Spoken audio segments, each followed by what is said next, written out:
Hello, hello, hello, everybody. Happy Halloween. Let me know if you guys can hear me okay. Hey, hey, hey. I'm glad to know I'm not the only one that, hey. Okay, good. The mic sounds good on my end. But I'm glad to know I'm not the only one who is home Friday night, Halloween night.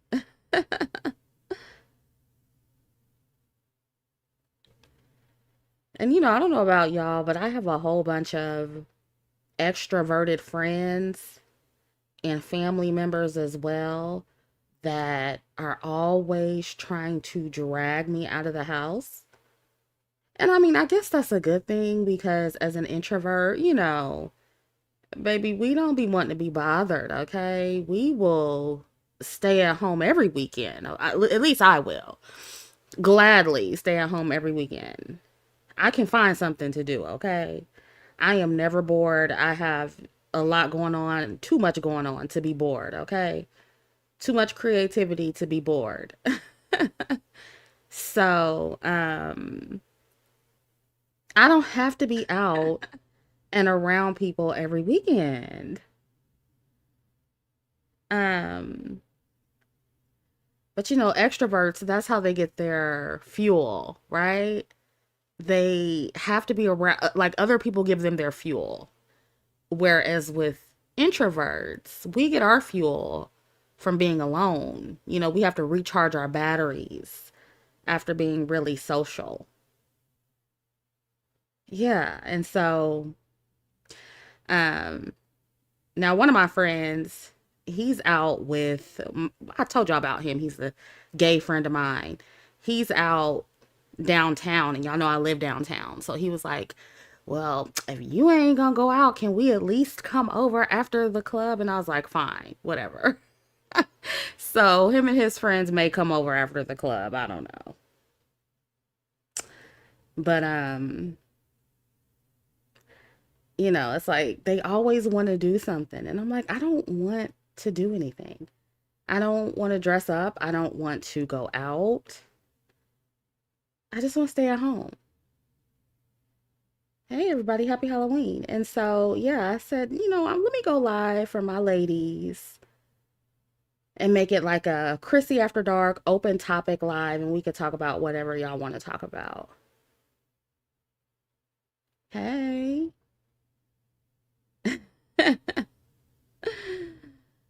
Yeah, Miss Andre says, I'm tapping more into my creative side to start enjoying my own company more. Yeah, I swear when I'm alone and I'm at home, I get the most work done. I have the most ideas. I'm the most creative.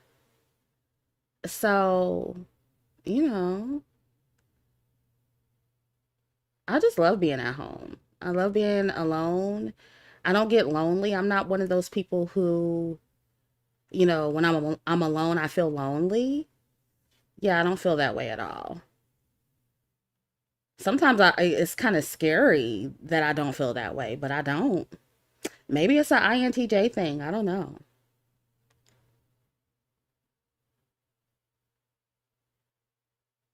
Yeah, so what do you guys want to talk about? Okay, first of all, somebody said that TikTok took Olandria's sunglasses post down her video. And when I was looking for that video on TikTok, like the original video, because I saw that she took it down on Instagram, and I was looking for the video on TikTok, and I got that message, whatever that TikTok message said. And so from what I'm gathering, did TikTok ban it? Did TikTok ban that video? Is that what y'all were saying? So TikTok really banned Olandria's sunglasses challenge video. And they have all of that skinny talk stuff on TikTok from those white girls. Yet they banned that. Girl, when I tell you, and listen, y'all be acting like I'm making up stuff. When I say that they get triggered when black women and especially dark skinned women jump in the game, because all those girls on TikTok basically promoting ED. Exactly, exactly. Pink Red Brisk says, is Eugenia Cooney banned? Exactly. That is crazy. Well, Leah, TikTok, I follow some of the skinny talk girls, okay? Y'all know I'm in everybody's business. So, no, they're not banned. I don't remember the names off top, but I follow some of those skinny talk white girls. So, not all of them are banned. No, they're not. No, they're not. The Zealous says they took mine down after going viral within 24 hours. I guarantee, and Olandria didn't even start that trend, y'all.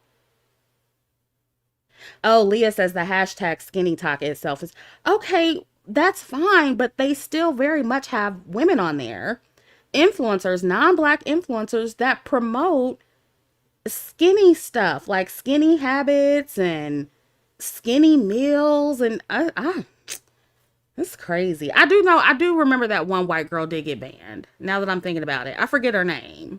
I think she did get banned, but there's still enough of them on there. Wow. The Secret Shade says Eugenia has some kind of lawsuit drama going on. Not banned though. Lawsuit for what? Girl. Okay, maybe I need to tap into the ghetto white side of the internet. Usually I'm tapped into that kind of stuff because, I watch all the ghetto whites just to be nosy. I watched Trisha Paytas. I can't think of any of the other ones. But I didn't hear anything about Eugenia Cooney.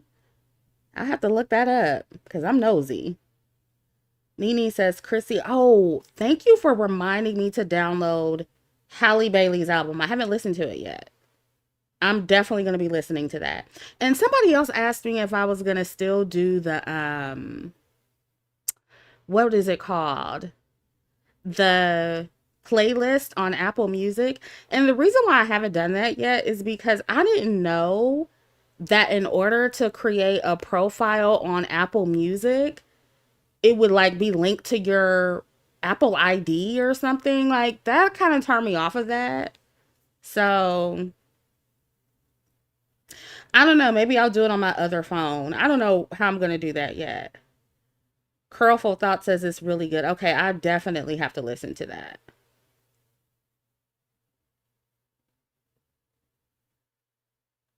Premonition says Normani is a homebody too. She recently did an interview about how she can go out only 2 times at most a month. Yeah, I'm the same way. I can go out once a month. Now, my friends and family won't allow that. But if I was just here by myself with no influence, a girl, I stay home every weekend. And y'all see my apartment. Like, I don't like, I love my apartment. I love the high rise building I live in. So I never have to leave. I never have to leave. Happy spooky day, Nikki. uh, Nene says that makes sense for Normani. She ignores us. Yeah. It's not the best if you're like, it's not, being an introvert is not the best thing if you're trying to be like somebody who's super public or an artist, somebody like Normani. I could see why that's conflicting because nowadays, like, I swear, people just want you to be online in front of the camera all the time, like every day. They want to be all in your business. Like, if you don't share a lot of yourself on social media these days, it's like people consider you to be irrelevant. So thank you, Miss Andrew. Oh, and let's go ahead and pull up that my post real quick, my most recent post real quick, so we can be a little bit petty real quick. Cause girl, I don't know, my haters right now, y'all, are spiraling. It's actually kind of funny. I'm actually a little flattered. I think the villain in me kind of likes it a little bit because I'm toxic. Okay, let me see. Can y'all see that? Yeah, so I posted this earlier and it says, my ops can keep talking, but at the end of the day, your pretty ain't privileging if it didn't award you a better lifestyle than a quote unquote fat, ugly femcel. Residing in a bigger city is not a flex if you can't afford to live in luxury there, but I can. Your marriage doesn't matter if you and your husband's income combined is less than mine. Your pretty is not privileging if you have to stalk and clout chase quote unquote ugly women to grow your channels. If you're gonna flex your relationship, looks, or any other privilege you believe you have over me, I need receipts showing they put you in a better position. Until then, your bragging is worthless and doesn't matter outside of your struggle channels and self delusion. Level up and then speak to me. And here's my beautiful apartment. Yes, ma'am. And I wish I could show y'all the view, but I can't show y'all the view. Yeah. Beautiful luxury apartment. And the girls are trying to paint some narrative like I'm broke or something, or like I don't know what exactly they think this is. But it's not that. And like I said in the post, I just, if I'm just this ugly fat girl who doesn't benefit from pretty privilege and I'm such a femcel, then I need to see how your pretty privilege has you living a better lifestyle than this. I need to see that. And then people will say, oh, well, you live in Indiana. That's not impressive to live in a luxury apartment in Indiana. Oh, but you think I didn't do my research in other luxury apartments in bigger cities like Los Angeles, California, and New York City and Chicago? Honey, I can afford to live in those luxury apartments too and luxury homes too. What about you? Since you live in such a bigger, more fabulous city, why aren't you living luxury? Since you're so much better than me and you have all this pretty privilege. Yeah, exactly. Exactly. So, like I said, residing in a bigger city is not a flex if you can't afford to live in luxury there, but I can. And for the girls who think they're trying to school me on hypergamy, ma'am, if your marriage isn't hypergamous, it does not matter to me. I don't think y'all understand. I'm a little bit materialistic, okay? So if you're trying to tell me about, who's is benefiting from certain privileges and who can be hypergamous and who can, and how you have all this, I want to see it.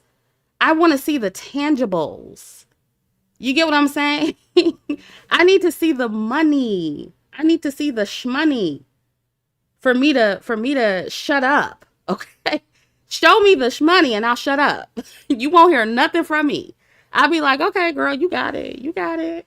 You right. You right. I ain't gonna have nothing to say after that.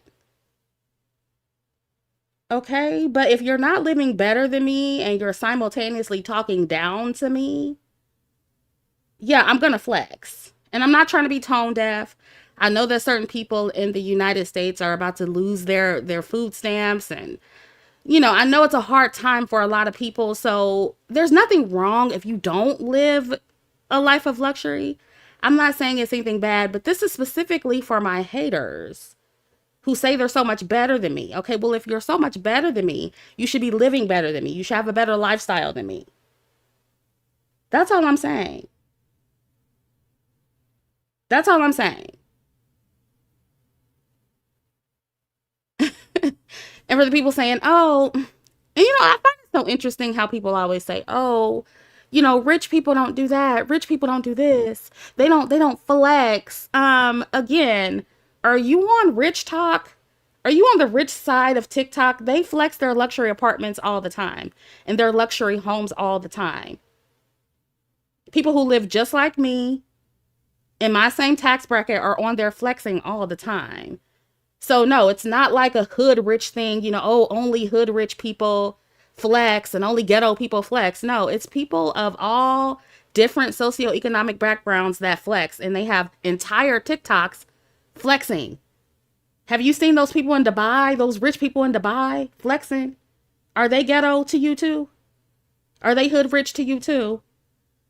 I mean, just say that you're triggered. Just say that you're triggered by my lifestyle and go. Like, just say that. That's all you have to say. Just say that you were wrong and you were lying about the way I live.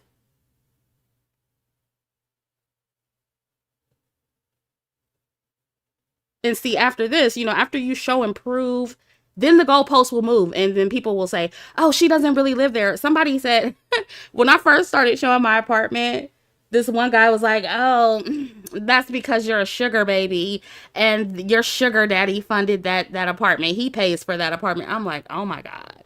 So now it's not mine. Like the goalpost just continues to move. And so this is why I don't try to prove myself to my haters, but every now and then I will flex. But I don't ever try to really prove myself to them because the goalposts will always move. But yeah, the whole point of this post was to say, okay, well, if, you're pretty as privileging, why do you have to clout chase quote unquote ugly women to grow your channels? Why aren't you living as good of a life as me? If you have all this pretty privilege, you shouldn't need a quote unquote ugly fat femcel to get your relevancy if you're benefiting from pretty privilege. Like, it's just not adding up. The talking points aren't adding up. That's all I'm saying. Yeah, so, and like I said before, it's only the bum girls, it's only the bum bitches that have the most to say. It's never the actual leveled up women who be having a problem with me. It's always these dusty girls, whose skin may be a little bit lighter, you know what I mean? And they think, they have all this leverage over me. And it's like, okay, so show me then. Show me. That's all I'm asking. That's it. Yeah, I just have a knack for interior decorating. I designed everything. Now I do get, inspo from like Pinterest and stuff, but yeah. And I'm actually, right now the housing market is terrible, but I'm tired of kind of living in an apartment, so I want to get another house. I've already had a house before and I sold it. I bought a house at 25 and I ended up selling it. Um, but now, um, I'm ready for a house. So I'm thinking about getting one built. So I've been like, it's just a really long process. And I'm dealing with this guy who's like very familiar with Amish builders. Apparently they're the best builders. I don't know. I'm still doing research on that, but that seems to be the route I'm going in next because like the prices for these homes is even if I can afford it, it's like it's really not worth it. I might as well just build something. So that's the next step. But this is actually old to me. Like this is actually getting old to me. Like I'm ready for something bigger and better. So like girl, like I'm sorry, but to my haters, I'm so sorry, but you're not on my level. You're not. And if you have all this pretty privilege, I need to see how it's privileging for you. I need to see it. Yeah, Pink Red says the quality doesn't match the prices at all. Yeah, I'm ready for another house. Like I've gotten the high rise life out of my system. I still love it, and I feel like maybe when I do get enough, see what would be ideal for me, honestly, is to keep this place and then get a house too. But girl, am I trying to be spending all that money a month? Is that worth it? I don't know yet. I don't know yet. Um, yeah, the girls are crashing out, and I'm like, especially, listen, if you're on the internet selling ass, if you're selling coochie, if you selling cat, you should be living way better than me. Or at the very least, you should be on my level. Especially if you're bragging about looking so much better than me. Sweetheart, like, I'm sorry, if you selling ass and you living out the comfort inn and you homeless, girl, please, no. You got bigger problems. You got, and I'm really talking about a real person. Selling ass on the internet, baby mama, several different baby daddies. Talking about how she's so fine and she looks so much better than Chrissy. I'm like, girl, well, where's the proof? Especially if you're selling ass, some niggas should be putting you up somewhere. Girl, you should be living nice. I have seen dark skinned OF girls and escorts and what's that girl's name? Oh, I think her name is Coco. She's a sugar baby. Girl, dark skinned African baby. Them men, I'm telling you, I think she's a sugar baby, right? Or an escort or both. I don't know. But those men are putting her up, honey.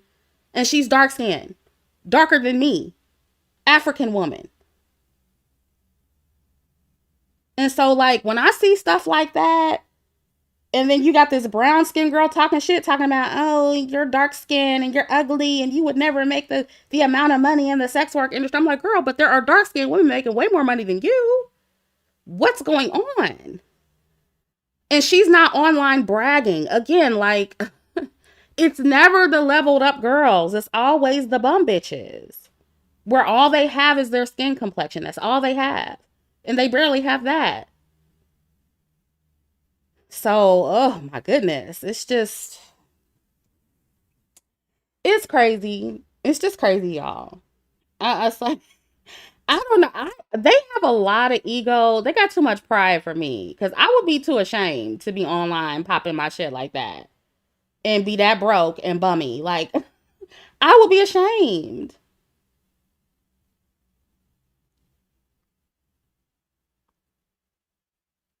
Yeah, and there's another. It's not just Coco too. There's quite a few of them. Dark skinned girls, unambiguous girls, getting these older white men for all of their money, sugar babies, escorts. And look, I don't even condone that lifestyle, by the way. I don't condone it because I just feel like it's a little too dangerous, But like when you start bringing up how dark skinned women ain't never gonna make no money, and you're living so much better than the dark skinned woman, you have so much privilege. Like that's when I need to see it. At that point, like you need to show and prove. Yeah, Dagger Rose says if you selling cat, you better be living it up, okay?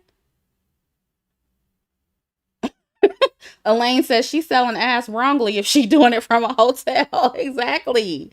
Exactly. It's crazy. Nikki says bring back shame. Right. Right. Candy Cane says she's like those unattractive mixed women that hinge on beauty or hinge beauty on skin and eye color and hair texture. I saw her without makeup and wig. She cosplays as a mixed woman. Wow. See, it's always them. It's always them. Selena says poor pussy management. Yeah, it's a shame, and I don't be trying to go in on these girls, but it's getting a little bit ridiculous, and the girls are a little bit too obsessed. Ronnie says, Chrissy, did you see Huda got dropped from a major beauty brand?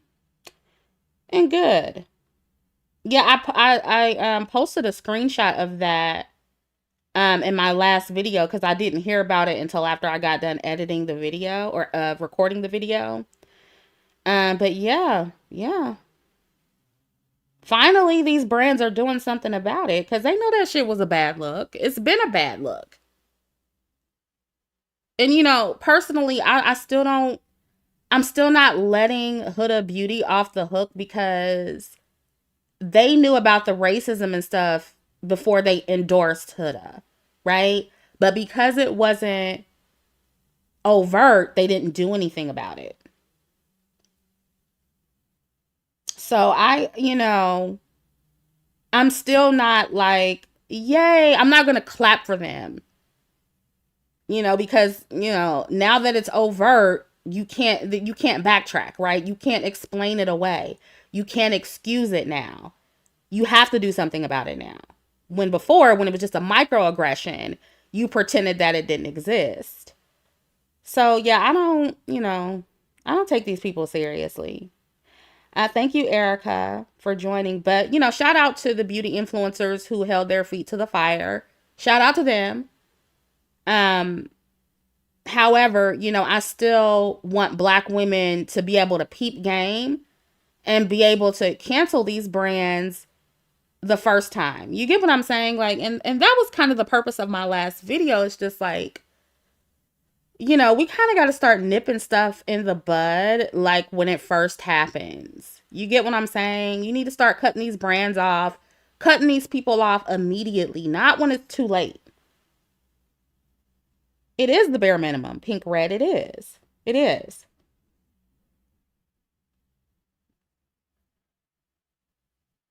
Yep. Yeah, Ronnie, I never supported Huda Beauty. I don't even have any of their products. I don't know about them at all. So, yeah.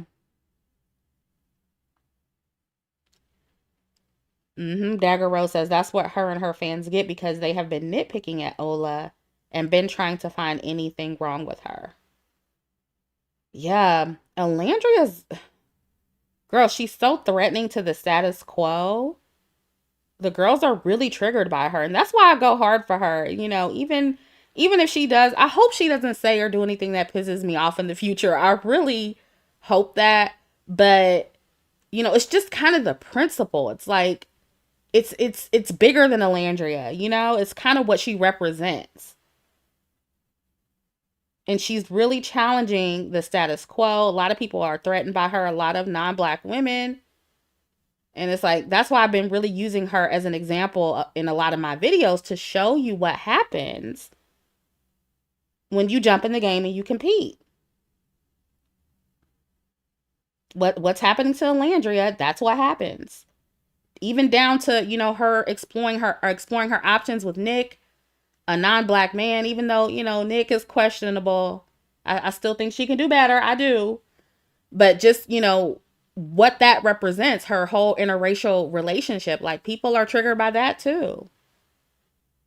It really triggers everybody, the Black community, non-Black community, everybody, when a dark-skinned woman sees the world as her oyster. You know what I'm saying? And we're really not limited by Black groupthink, and we're not, trying to stay in this box that people want to keep us in.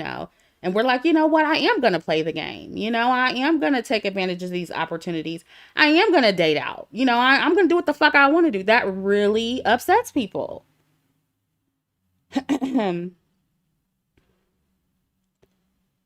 Yeah. I think they're still together.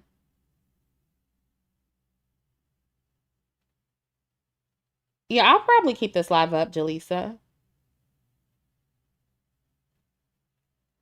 I do think they're cute, Ronnie. I'm not saying they're not cute. I think Olandria can do a little bit better. I do think they're cute though. When I look at them, I'm like, oh, they're such a striking couple. So I get it. I get why the Nicolandrians like go crazy over them. Because they're too cute. It's like, I can't really explain it. But, I get why people like them.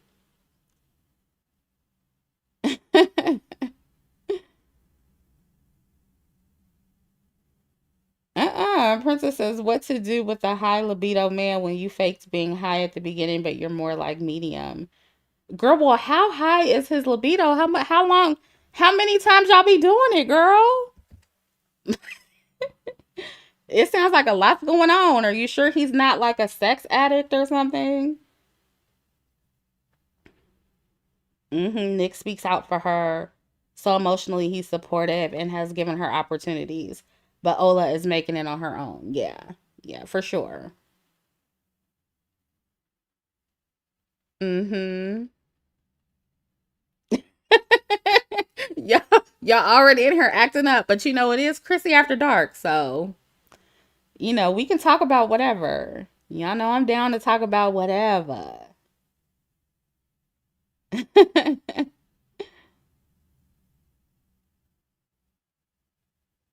Yeah, is he high earning? Is he high libido and high earning? Because that's very important. I hope you faked being high libido for a high earning man.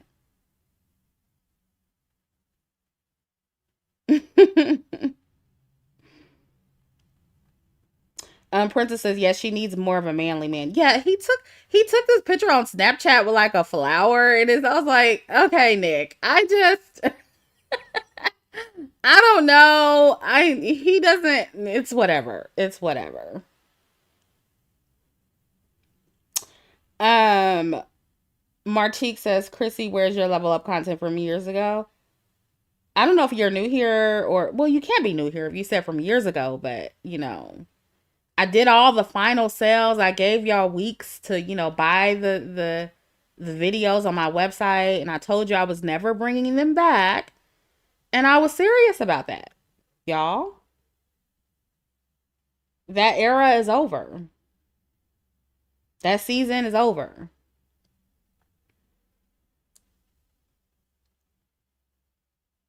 Okay, Princess says he was my first and he's my husband now. Very high earning. LOL. LOL. Most time in a day was 6. Girl, I don't know. I'm not trying to diagnose him, but that sounds like a disorder. Why is it that many times? Like, have y'all talked about like going to see a specialist? Because that's what I think you need to do.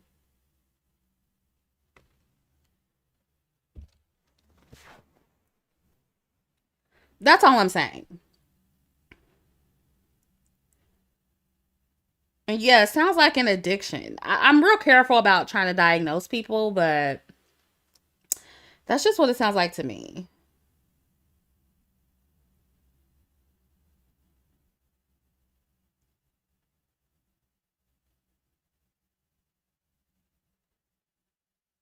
Yeah, I'm curious about that too. How long does it last?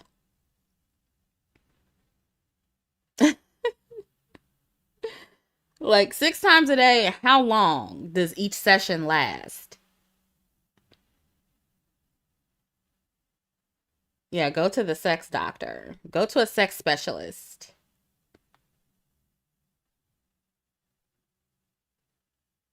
Hey, Liquid Sunshine. Happy Halloween. Happy Halloween.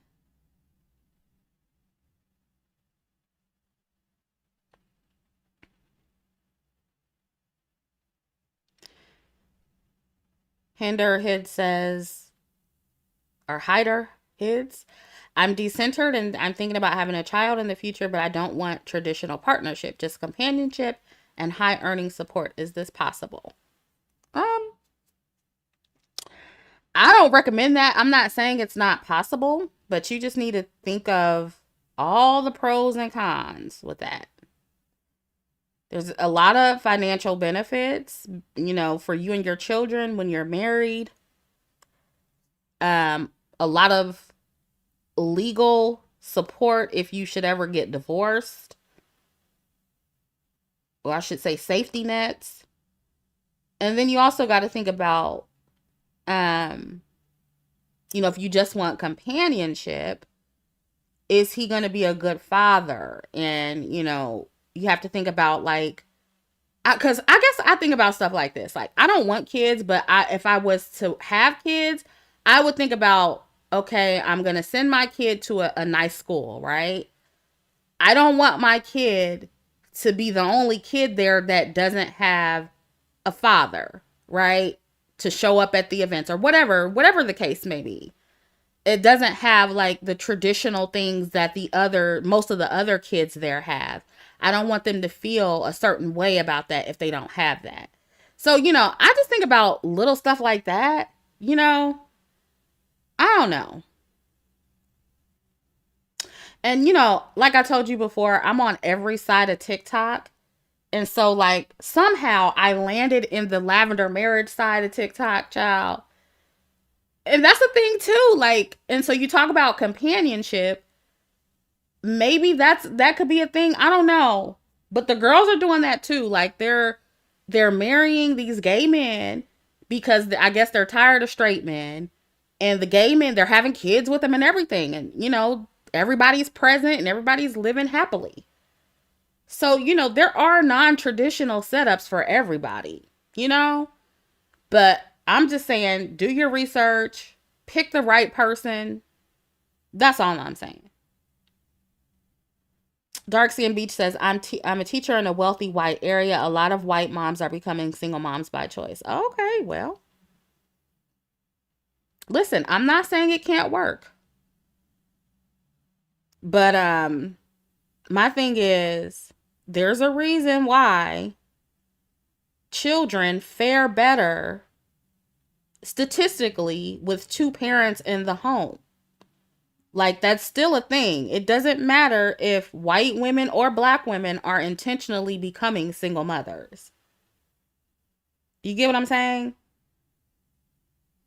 So, I don't know. Like I said, I'm not trying to be a mom. So, I don't really want to give advice on this, but I'm just saying from what I be looking at, like, I don't see where single mother ran households are faring better than two parent homes. Now, I know that money, when you add a lot of money to the equation, that can make up for some of, the things that a single parent household lacks. You get what I'm saying? So, but do you have a lot of money? That's the question. Because the key word that Dark Skin Beach said in her comment is that she's in a wealthy white area. So are you wealthy? Do you have the money?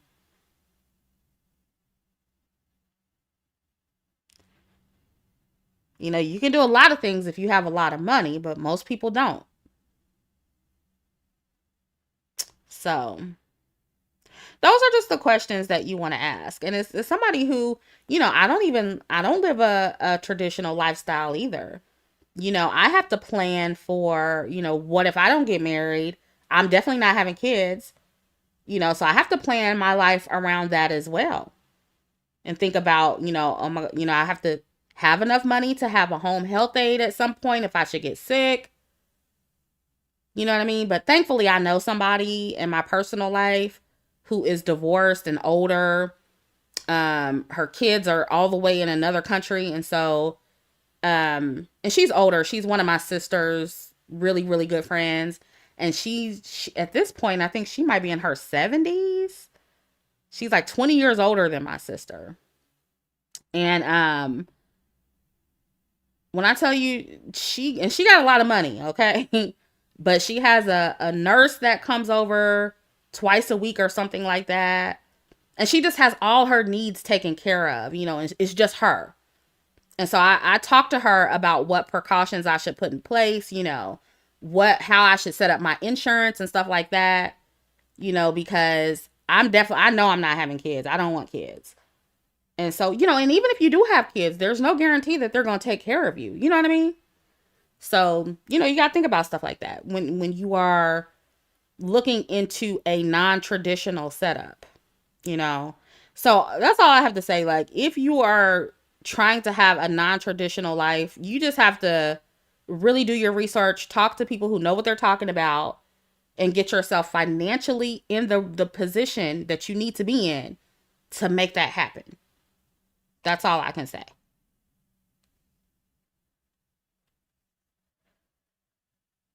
Yeah, so Miss Concrete Rose, well, it depends on where you live. it depends on where you live. Like where I live as a single woman, comfortably, for me personally, this is just me personally, as someone who believes in living within her means. I do live in a luxury apartment, but that's my highest expense. My rent is my highest expense. I'm not, I'm not one of those people. I've never been like a label whore. You know what I mean? So I don't really ball out on like, I have a couple of designer items. I'll get like a couple staples, like a designer tote bag that goes with everything. You know what I mean? I'm not one of those people who go shopping a lot. I spend the most that I spend is on my house. That's the most I spend. Because again, I'm an introvert. I'm always here. I'm always at home, usually for the most part. If I'm not traveling, I'm always home. So, of course, I want my house to be nice. So that's what I spend the most money on. But to answer your question, I mean, where I live in the Midwest, 200,000 a year is enough for me as a single woman. So it just kind of depends on where you live. Now, if you live in Los Angeles, California, that ain't nothing. You know what I mean? If you want to live nice. Same for like New York City, places in Chicago. You know what I'm saying?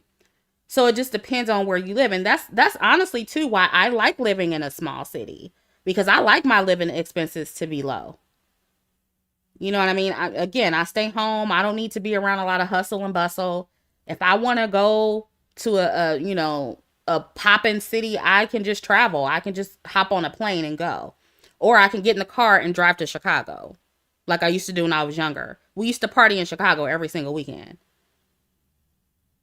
So, but yeah, it just depends on your living expenses, your price of living in your state and city. It just really all depends.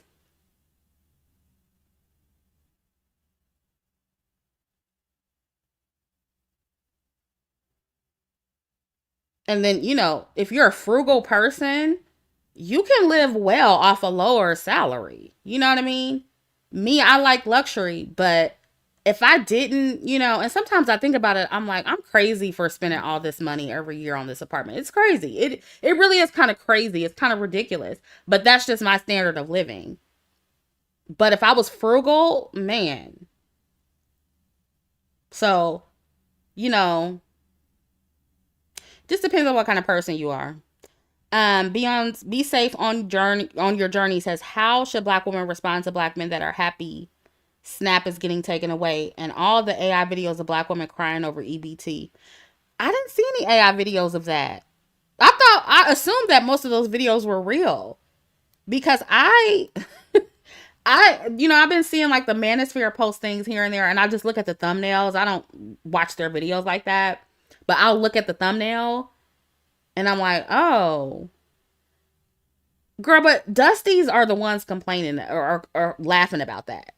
Like, how dusty do you have to be that you are happy that black women are getting cut off from their food stamps? And like, you have to be dusty as fuck to like laugh about that. Oh, now she's gonna need me because she ain't gonna be able to afford her groceries. Like, it's only broke men who are laughing about that type of shit. Mostly broke men. Mostly broke niggas. For real. I don't see no high earning men really laughing about that shit, thinking that shit is funny. And see, what this all boils down to is black men, a lot of black men don't feel needed enough. They have resentment that they failed. They lost the race war, okay? They failed their community. They failed black women. And they resent the fact that black women have to go to another race of men to get money and to live, basically, to make ends meet. We have to go to white men for everything, for our jobs, everything. So black men resent that. So when white zaddy cuts black women off in any way, they're rejoicing behind that. And really, to me, that just highlights their failures. Like, that doesn't make them look good at all. And this is why I say, like, black men, in my opinion, they're not embarrassed enough. Like, why are you not embarrassed? Why are you not embarrassed by this? Why are you not embarrassed? And instead of being embarrassed by being failures, they're laughing at the fact that black women are losing their government assistance. And by the way, it's not even mostly black women who get government assistance. It's mostly white people. And so that's another thing. Y'all be very careful at these grocery stores and stuff. And I had to tell my mom and my sister this too. Order your groceries for a little while if you can afford that, because it's probably gonna be some people crashing out, like shooting up the grocery stores. I can see like them crazy white people doing stuff like that. I'm not saying black people are gonna do it, but those crazy white people who may be losing their food stamps or their government assistance, they might be trying to like shoot up the grocery store. I don't know. Like, y'all just be careful out there. I think about stuff like that. Yeah, exactly. Let It Go says it's actually affecting poor whites the most. Yeah.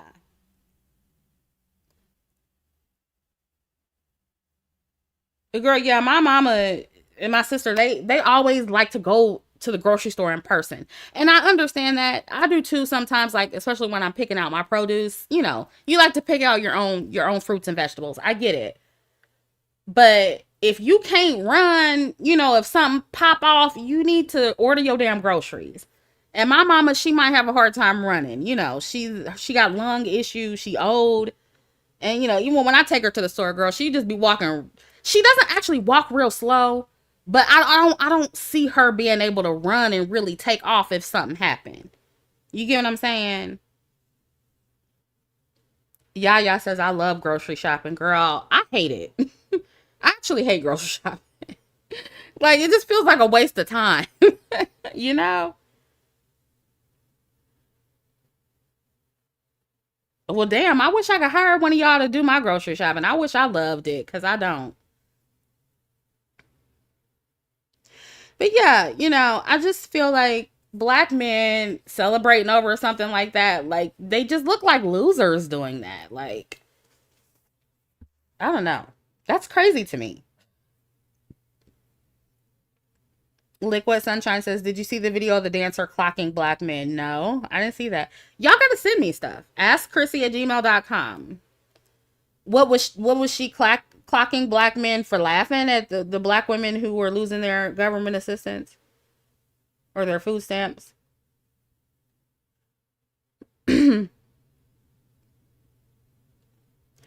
Yeah, Maria says most people on Snap are white. Black people are only 27% of the recipients, but every time I see a news story about it, it's always a bunch of black people on the thumbnail. Yeah, they do that on purpose. They do. They definitely do that on purpose.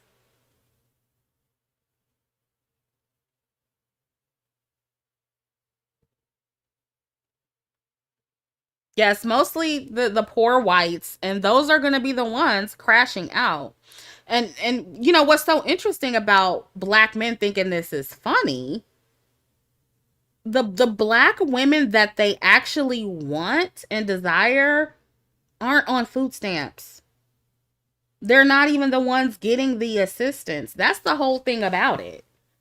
Like, it's the ghetto women who they're always chastising for being ghetto, and their pookies and stuff.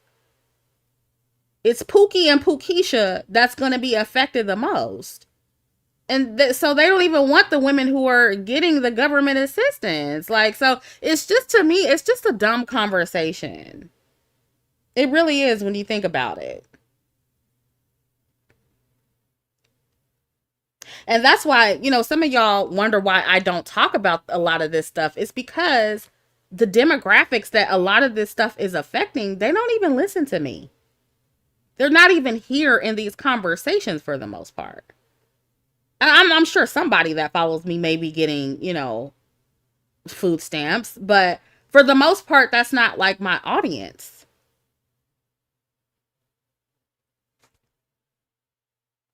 And even when I was asking black women, and I ask y'all this again, but was anybody affected by the 300,000 black women who lost their jobs? Their federal jobs? Like, I just want to know, like, was anybody here a part of that? Pink Red says if black men as a collective did better, black women wouldn't need the white man's government assistance. This reflects poorly on black men. They don't understand that. They create broken homes and black women are complacent. Yeah. And that's the thing. Like that's why I said something is wrong with most black men because like they actually don't think that this reflects poorly on them. Like they actually don't think that. It's just a shame. It's a shame to me.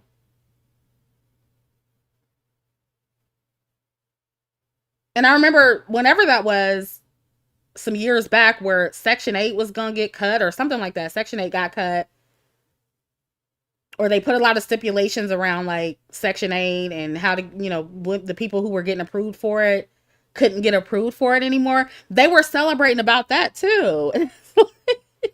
And it's like, that's not anything to be celebrating. That's just crazy to me. Yeah, Miss Concrete Rose says black men have a profound problem with self awareness. They do. They do. And I'm not even saying that black women don't have their own issues with self awareness, but yeah, specifically when it comes to black men and their failures, they have a huge level of or lack of self awareness when it comes to that, for sure.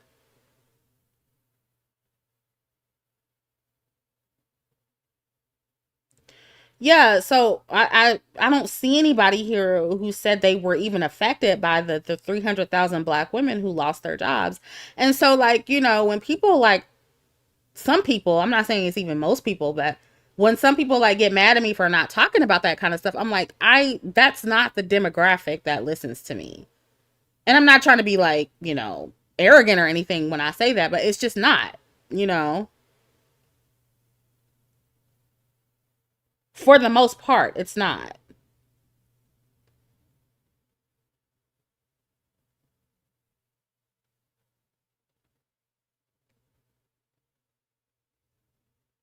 Okay, you said you know several, Chrissy. Yeah, that's sad. Like, I don't, thankfully, I don't know any black woman who's lost their job. Thankfully.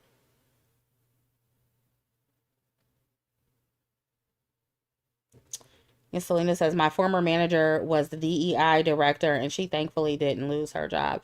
So, does anybody here work for the government? And if so, has the shutdown affected your job in any way? I'm curious about that. Okay, so we do have somebody here that's on food stamps. Okay, so again, but that's one person out of how many? Is anybody else here on food stamps? I'm just curious.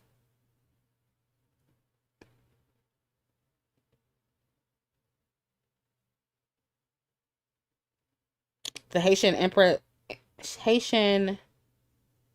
says, and they were very high earners, successful, and are weathering the storm. A lot of government. Okay, I know. I wish I was on food stamps too. I need some money. Listen, these groceries are high. Okay. Okay, so we have a few. Okay, we have a few people here. So I'm curious, like tomorrow, like here's what I don't understand. Okay, so if the government does not open back up, do y'all not get any funds at all or are they limited?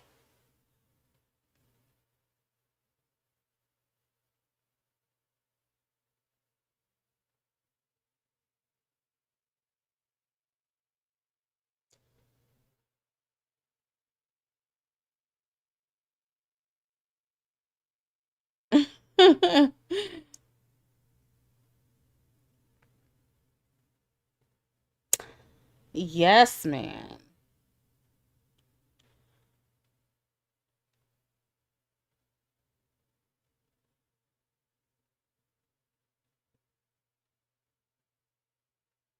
Okay, okay.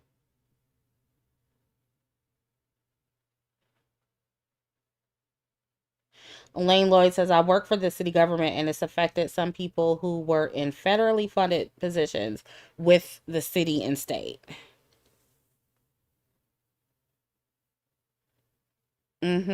Yeah, I did read where it says essential workers are still working, but the non essential workers are not working.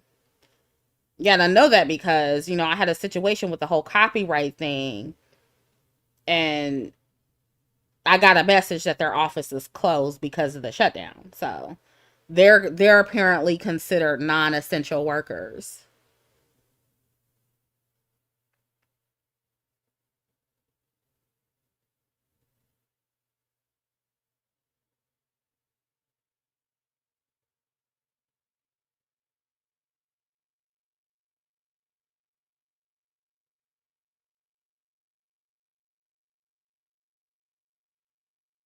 Yeah, I read that too. Travel says Fed judges have ordered 47 the felon to release the ER funds for SNAP. Yeah, I saw that earlier.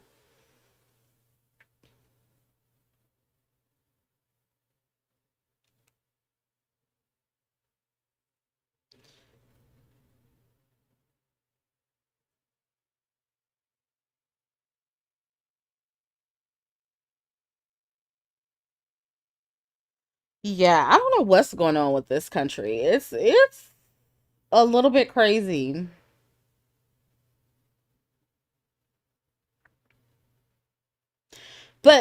So okay, my question is this. Are you guys saying that the TikTok videos of the black women who were crashing out over the food stamps being taken away, are you saying that those are AI videos? Most of them are any of them real? Because now I'm a little bit confused. Because again, I've been seeing the manosphere videos. Like I get recommended those videos sometimes, but I haven't clicked on any of them. Most of them are AI. So the manosphere is doing these videos on AI women complaining about. Oh my god, this is so fucking ghetto, man. This is ghetto.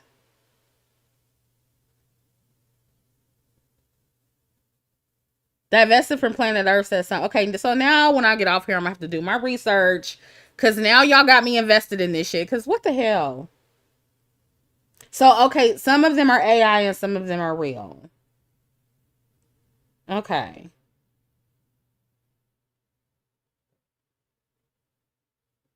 Miss Andrew says yes. The TikTok videos of black women are mostly, if not all, AI. Who is making the AI videos? Who is doing it? Is it black men? Is it white people? Who's doing it?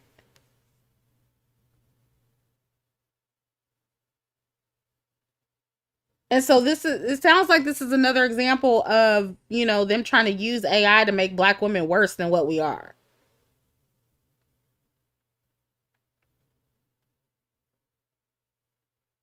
Flowers Bloom and Sunshine says, yes, the viral ones are mostly AI, specifically Sora AI videos.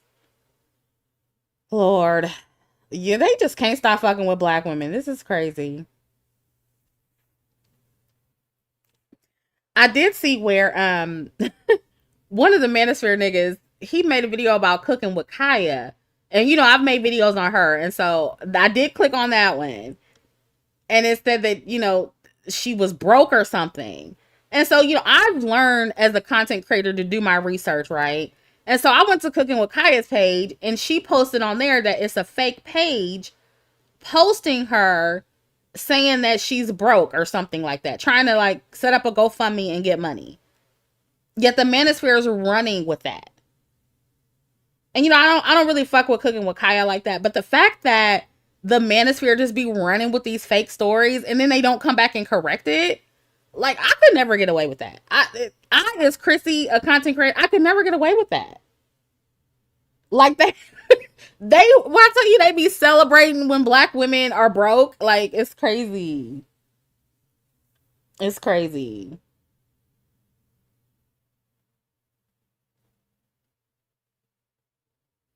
Purple and That's It says, Chrissy, I'm in tech. I haven't seen any yet that were real. If someone has a specific one, I'll look if it's real. Yeah, now I'm gonna have to do my research now.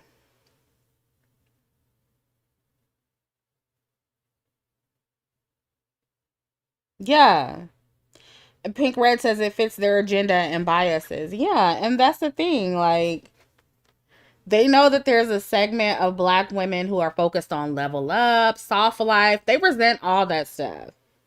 And so they're invested in making black women look as bad as possible. And look, I'm not saying that none of them are real or whatever. I'm not saying they aren't real. Okay, my next question is this. Are any white people complaining about the food stamps being cut off, or is it just black women? That's my next question. Yes, Shanita, I talked about that earlier.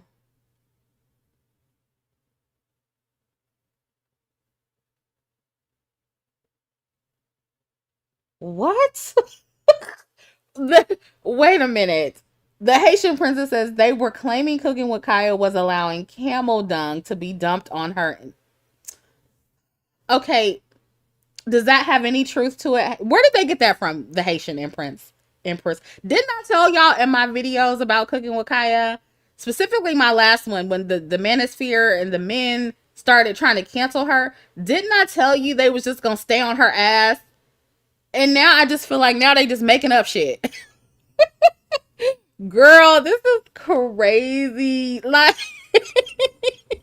when I tell you black men, they do not let up. Baby, once a black woman is on their shit list, they gonna keep dragging it. And dragging it and dragging it. Okay. Monday says I've only seen white people complaining about the snap.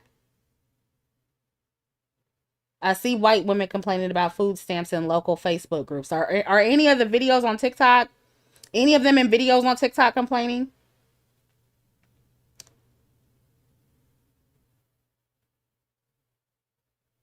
If anybody has any, okay, for all of you who have the videos, please email them to askchrissie@gmail.com. Please and thank you.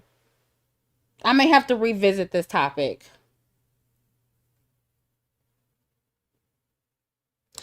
Y'all said it's always majority white people.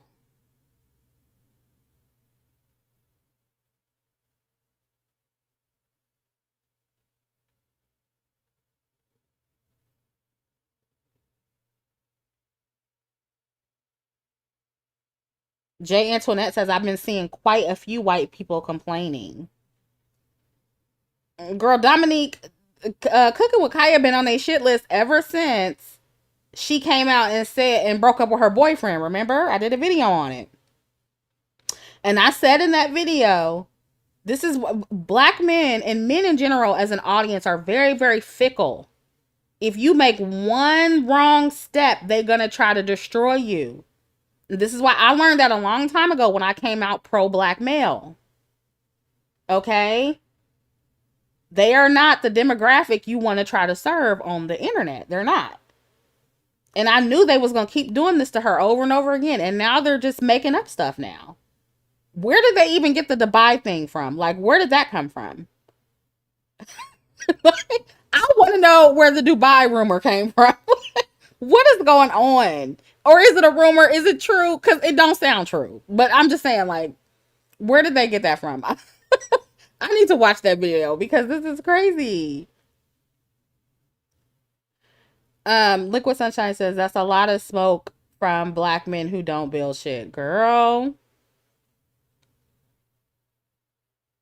The Haitian Empress, where did they okay. I need to know where that rumor came from though. I'm just curious. Y'all know I'm nosy. So I just want to know where it came from.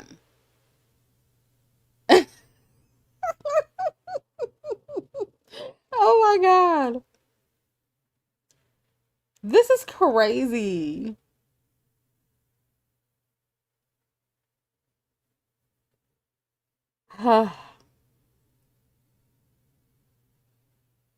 Okay, so she was recently in Dubai then. She was really there.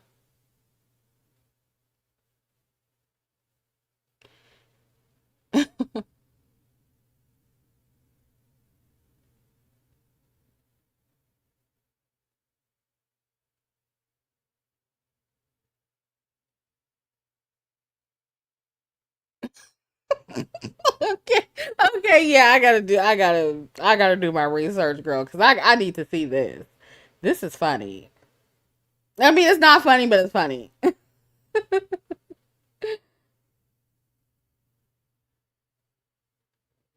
Oh my god. Jay Antoinette says, I've been seeing videos of non-black POCs have sobering realizations that ADOS black Americans aren't in the same boat as them.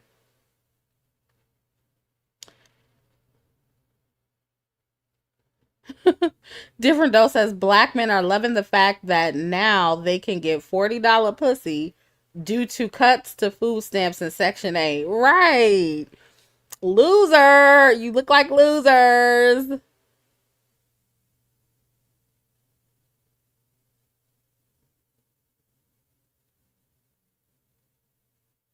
Princess Den says, Chrissy, do you think Teyana and Aaron are for real?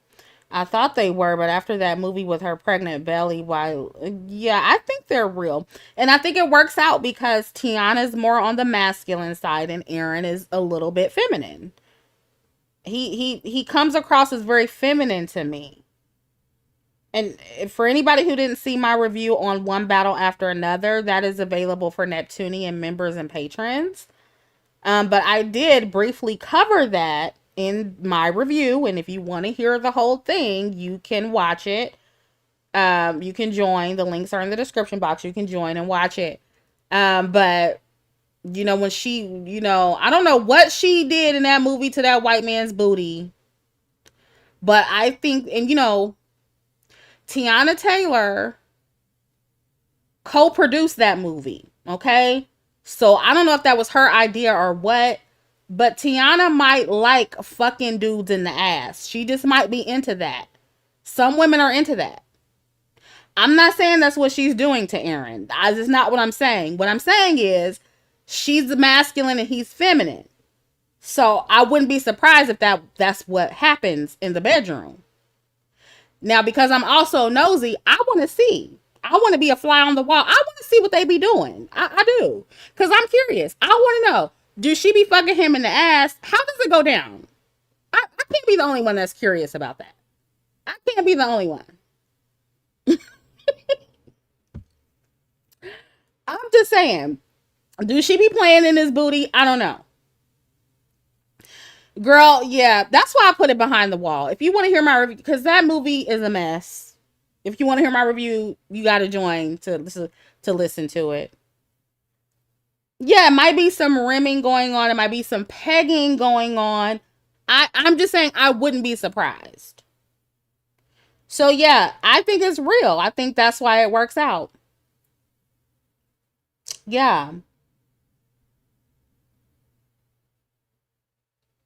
Oh yeah, I did hear about Tyler the Creator. Yeah, you think he's a eater, girl? He might. I think he. I don't know. Some of those kind of feminine men really be real freaky, so he might be into all of that freaky stuff. The sex life might be good between them. I could see it. I could see it. But yeah, the movie is called One Battle After Another. If you want to see my review, you can join and become a Neptunian member or patron and join. Um, yeah, I did. Okay, I did see the Tyler the Creator thing.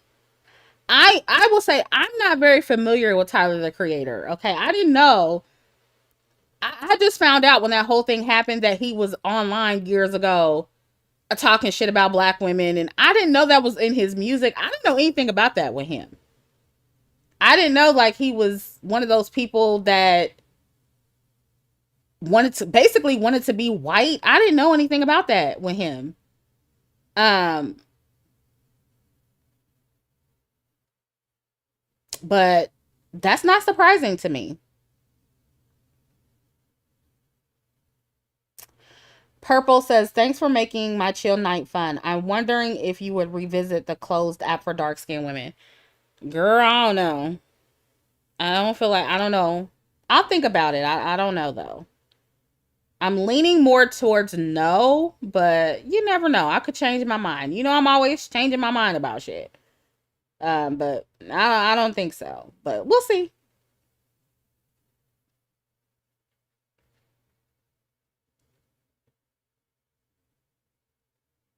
Yaya says, like you said prior, Chrissy, assume they're all colorists until they prove you otherwise.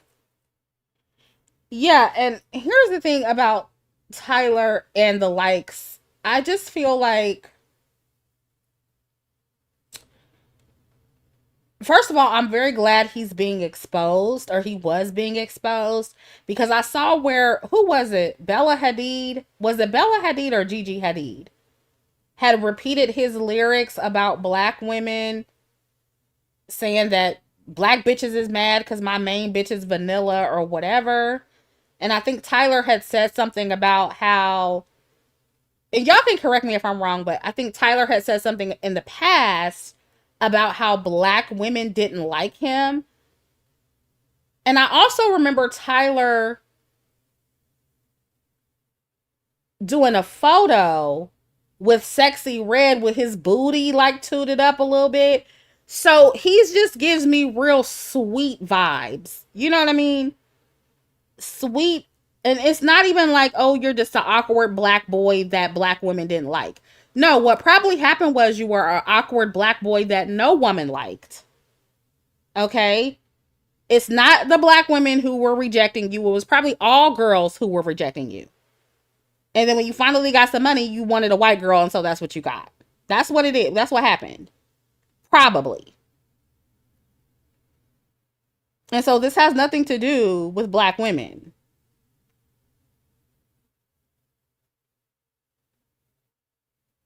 And I'm kind of tired of that. Like I'm tired of that narrative.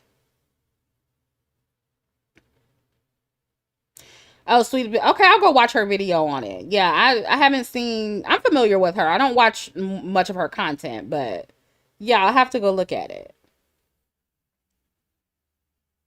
But yeah, I didn't know that. Yeah, I thought so. Isn't he? I thought so. Okay, isn't Tyler Creator the guy? Isn't he the guy that? What is Will Smith's son's name? Didn't Will Smith's son come out and say that Tyler was his boyfriend or something? Wasn't that the same guy?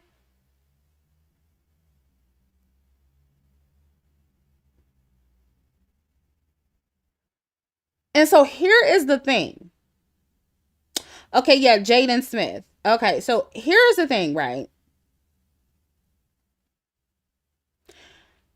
If Tyler was ever interested in black girls, they might not have liked him because a lot of black girls don't typically go for feminine men romantically, right? And here's what I will say too, because I have white girlfriends, okay? And on average, what I have found, I think black women are starting to be more like this too. But what I have found over the years is that white girls are a little bit more open to dating bisexual men than black girls and black women. And so if you are a bisexual black man who's more on the effeminate side, and maybe you liked a black girl you had a crush on, maybe that's why she didn't like you like that. But it had nothing to do with, oh, I was the nerdy black kid. Like, girl, no. There are a bunch of nerdy black girls that are just fine with dating black boys. You probably didn't want those black girls. You probably didn't want those nerdy black girls. But if a black girl maybe didn't want you, it's probably because you're gay.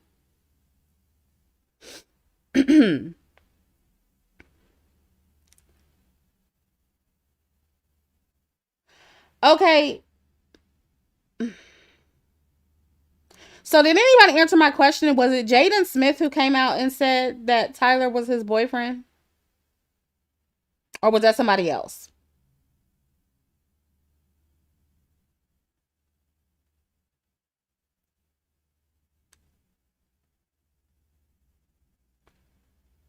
Okay. And so yeah, I'm glad he's being exposed, and I'm also glad that they brought up how the 2010s were horrible for black women on X. And I talked a little bit about this in my last live stream. But I'm happy that that is being exposed, because it was the wild wild west on X. And that's part of the reason that I ended up online and created my channel. Because all the colorist memes that were being made and how crazy it was for black women online.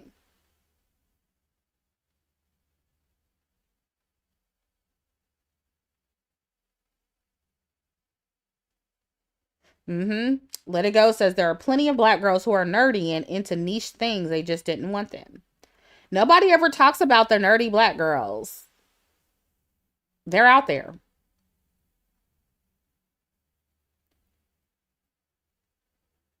And so, yeah, I mean, I don't have to cancel Tyler because I never was into his music like that. I was never into him.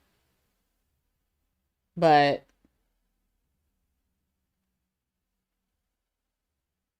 I mean, does he even have a strong black woman fan base? Are black women even into his stuff like that?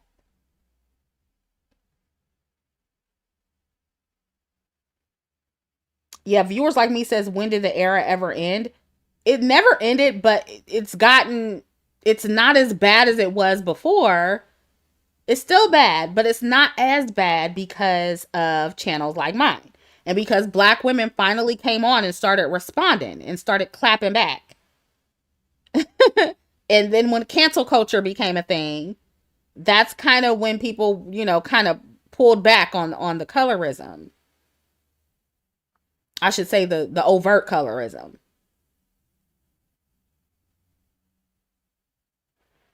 Yeah, yeah, right. So most of his fans are white, and Liquid Sunshine says he's like a childish Gambino. Yeah, yeah.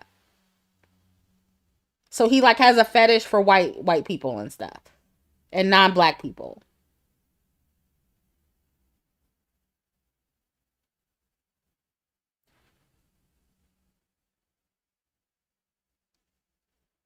Yeah, so it's like, but that's why black girls aren't into you, because you're just kind of weird. It's not even that you're awkward or nerdy, you're just weird. And that, to me, that's different.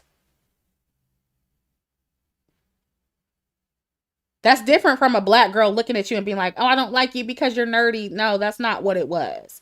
You're just a weirdo. And it's probably black girls who picked up on that and they did not like it.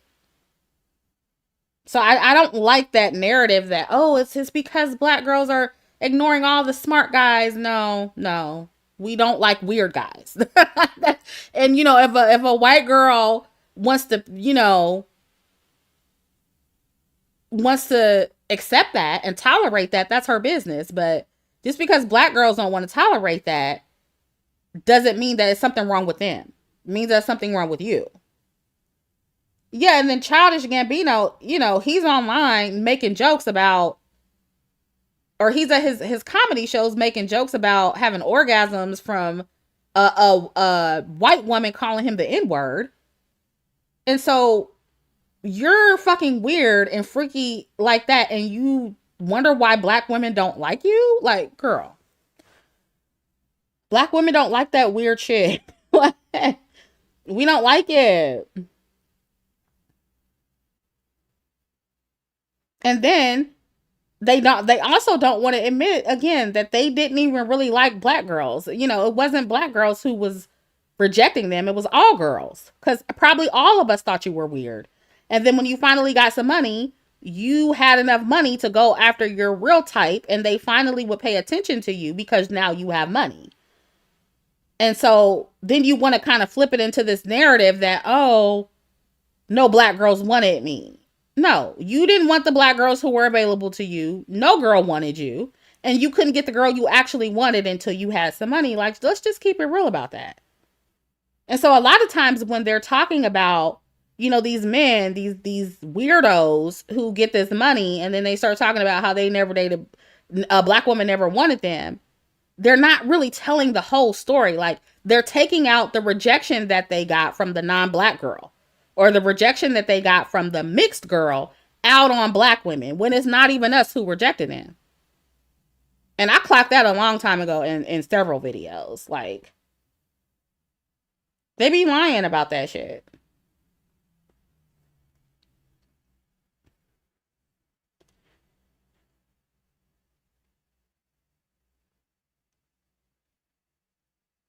Mm-hmm. Liquid Sunshine says he seems to be on the spectrum, actually. White women and people of color can have all of our rejects, Chrissy. I agree. I 100% agree. I just don't like them like lying on black women and trying to like attack black women for their own fucking self-hate issues. I don't like that.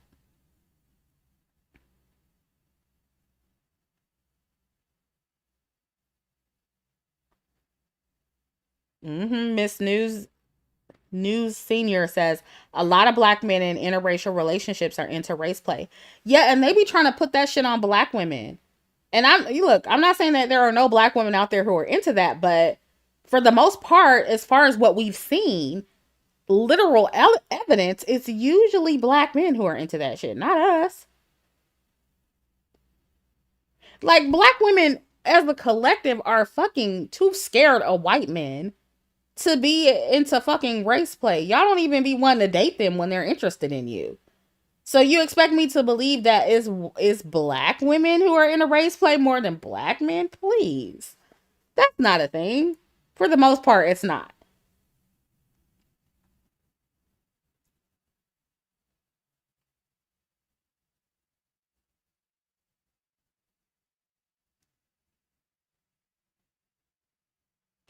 A black man wrote that play, Thrift Queen? Says a black man wrote a whole Broadway play about it. That was written by a black man? I remember that play. I didn't know it was written by a black man though. Maybe I forgot, but wow.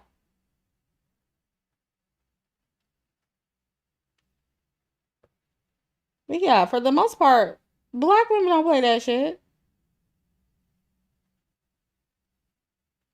We ain't into that race play shit. We're already super afraid of dating out because we're so afraid that the non-black man is gonna be racist. Oh, he's gonna be racist.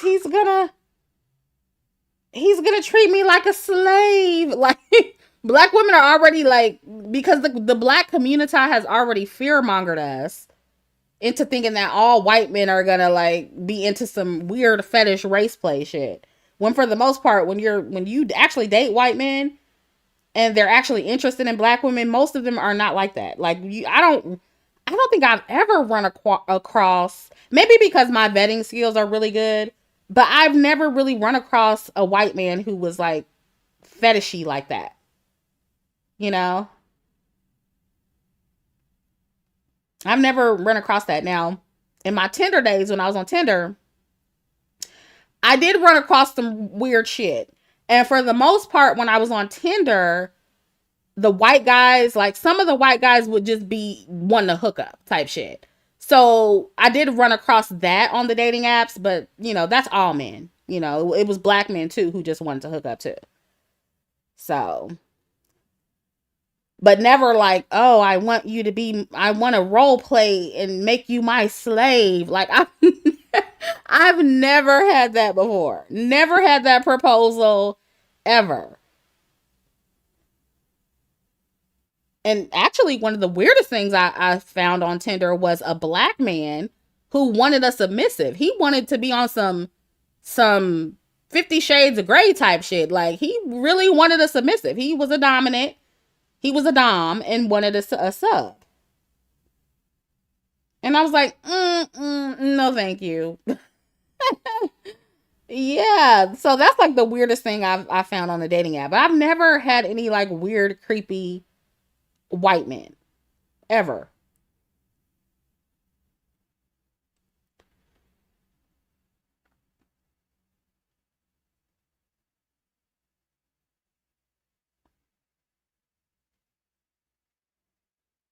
Yeah, most of them are normal and vanilla. I agree.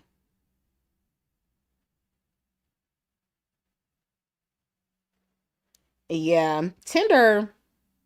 I'm not saying I didn't meet any nice guys on Tinder, but Yeah, so you gotta weed through a lot of bullshit on Tinder, that's for sure. Is that even still a thing? I haven't been on Tinder in years.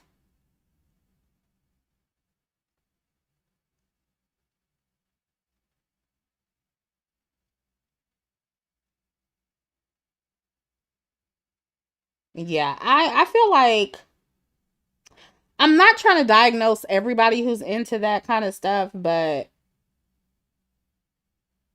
I just feel like if you're into being like role playing is one thing. You know what I mean? If you want to have fun and role play every now and then, and just do some freaky stuff every now and then, that's one thing.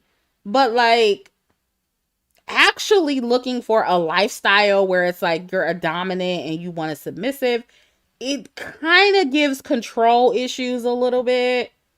It kind of gives control issues. I don't know. And then if you're like hell bent on being a submissive, it's I don't know. It's giving maybe some dependency issues, maybe some mommy daddy issues. I don't know. I don't know. I just I don't. Mm-mm. And don't get me wrong, I like very dominant men. I'm into very traditionally masculine men, but like being a dominant traditionally masculine man, that's different from like being a dominant. You know what I mean? Like being on some 50 Shades of Grey type shit. That's a lot different. It's like it's giving control issues.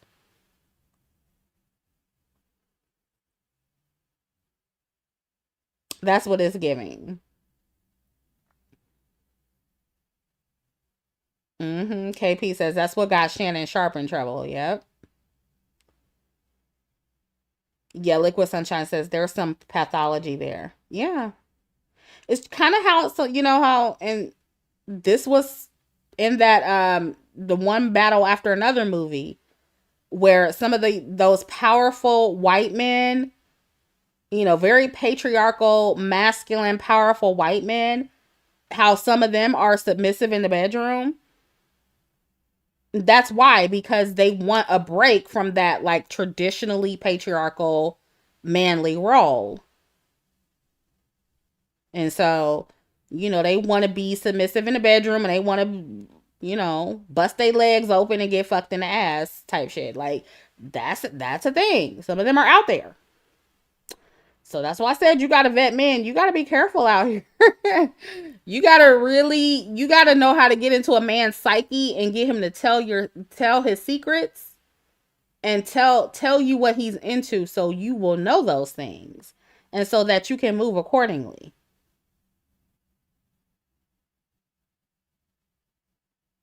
That's all I'm saying.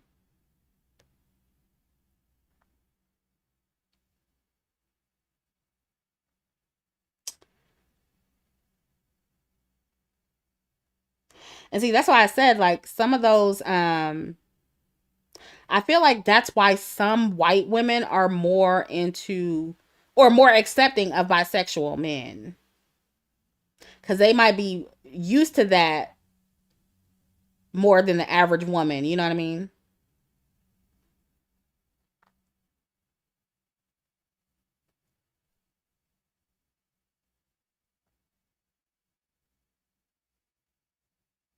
Mhm. That's why I got to, for me personally, I just have to be really I'm one of those women who is really good at making men feel comfortable enough to for them to tell me things about themselves, their fantasies. I'm one of those women who are really good at getting men to open up. And I recommend that you guys learn how to do that.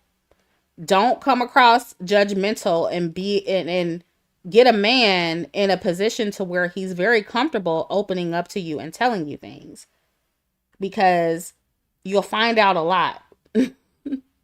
You'll find out a lot about him. Because let me tell you, if you come across too judgmental, he's going to get his needs met elsewhere. And that's when you get into a lot of these men hooking up with escorts and sex workers who they can really be themselves with. And so I just believe in getting to know a man so you can move accordingly. I need to know that you're not into some shit that I'm not into. I'm not, you can be into whatever. If you like getting, whatever you like to experience sexually, that's your business or whatever. But it's certain things I'm just not into. And so I need to know immediately if you're into those things.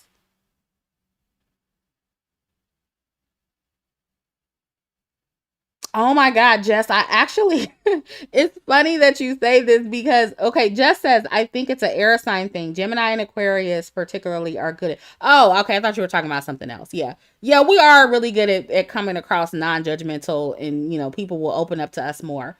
But here's the thing.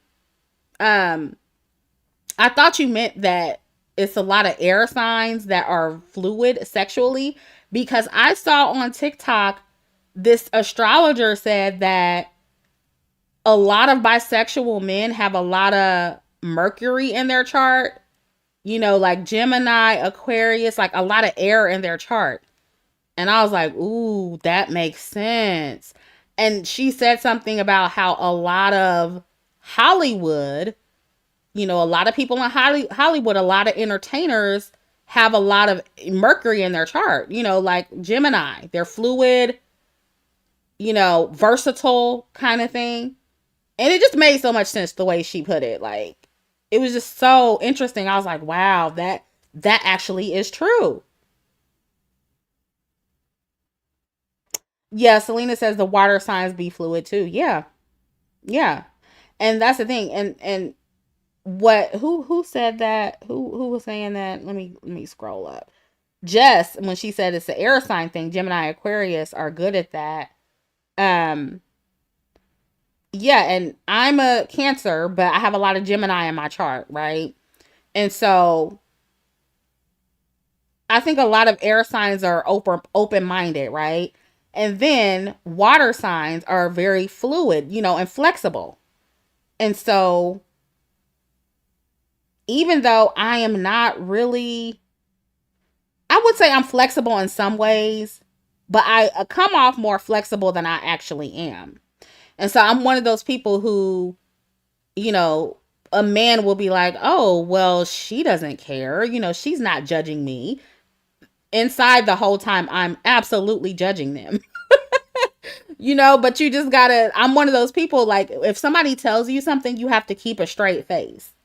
So if, you just have to, I can't explain how to really do it, but you just have to get a man comfortable enough, ask him questions. And then when you're asking, don't come across judgy. You can't make faces when they tell you things. You just kind of have to keep a straight face, like, oh, really? That's what you like? So what do you like about that kind of thing? You know what I mean? And you got to do follow-up questions and you got to keep a straight face the whole time. You can't come across as judgmental. And I put a lot of this game in my vetting men series, um, which is no longer for sale, but yeah. Yeah, to a certain point, you do kind of got to be an actress. You do. And that's with anybody. Like, people say it's like, oh, you're playing games, you're being manipulative. But that's just like, that's what you do with anybody. Like, if you go to work or if you see somebody on the elevator and you strike up small talk with them, you don't really want to have that fucking conversation. You're just being nice. So it's kind of similar to that. It's like, that's how I see it anyway. And then I'm the type of person, once they tell me everything, then if I don't like what I hear, I just basically ghost them after that. That's pretty much what I do.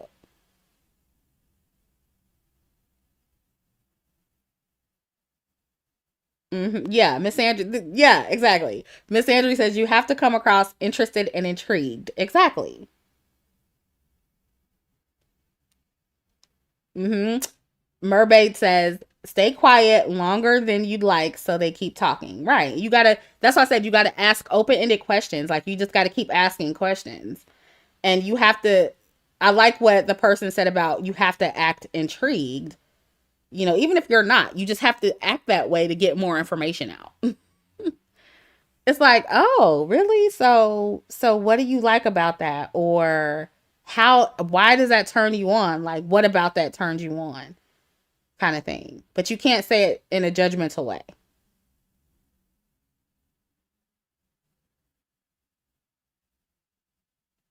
And I'm telling you, it works. And even not with men, like even with, strangers, I will literally have strangers telling me their whole life story. Like, I will meet somebody at the fucking store or something and they'll just want to tell me everything. And I'm like, okay, I didn't ask for this. So I don't know. It's something about me that makes people just want to talk, talk, talk, talk, talk, and tell me all their business. And because I'm nosy, girl, I'll be listening. I listen. I be wanting to know where a person's head is at. Like, who is in front of me? Who am I fucking with right now? Like, who is this person?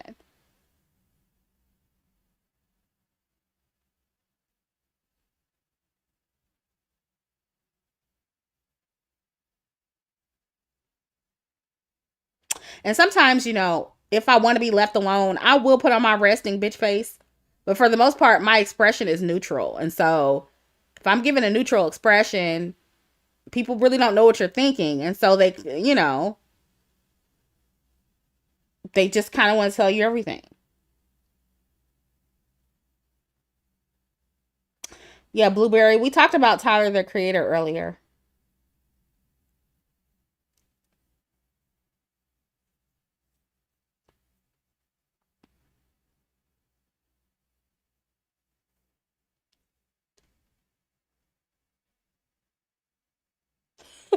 Selena says, but I'm a conversationalist, so I still be dragging it even though I stopped giving a fuck. What sign are you, Selena? I'm curious.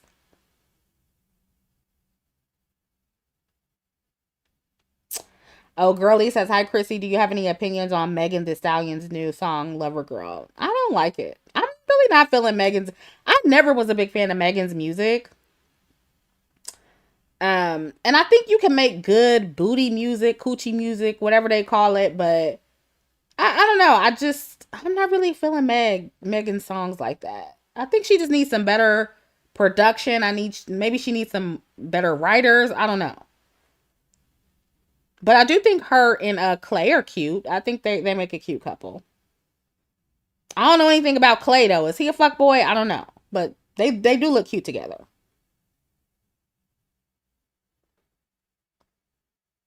Oh, Selena says Leo Sun Cancer Moon. Interesting. Interesting.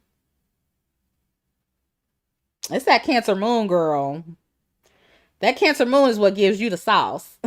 I don't know. Leos are pretty charming too. They can be pretty charming. So yeah. And speaking of astrology, I've been really doing my research on Vedic astrology and Hellenistic astrology. And from a traditional astrology perspective, when I tell you my chart makes so much more sense, it's a little bit crazy. I've been watching all the astrologer TikTok girlies and I've been learning a lot.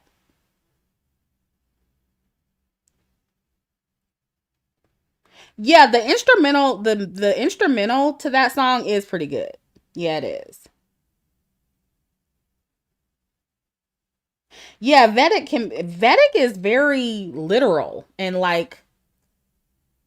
it's just like I noticed with Vedic astrology, it's just real specific. So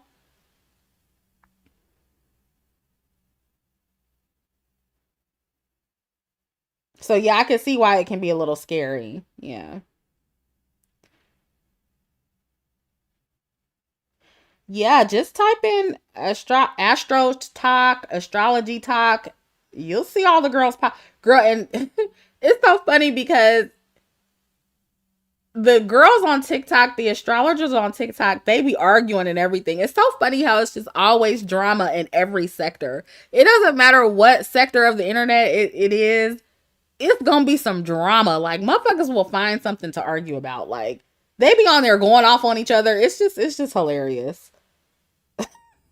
I'll be like, really? Astrology? Like y'all fighting over astrology? That is crazy. But It's a belief system, so I guess.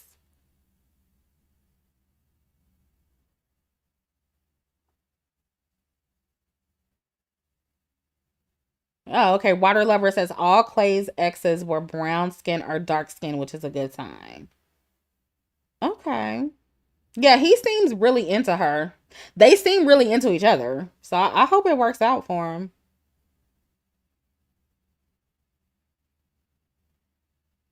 How did y'all feel about Megan and Clay's mom at the game? They didn't look too interactive to me. Maybe it was just, you know, that moment where the camera caught them. I don't know. They didn't look too. They didn't look like they was vibing too well. I was like, I don't know what that's about.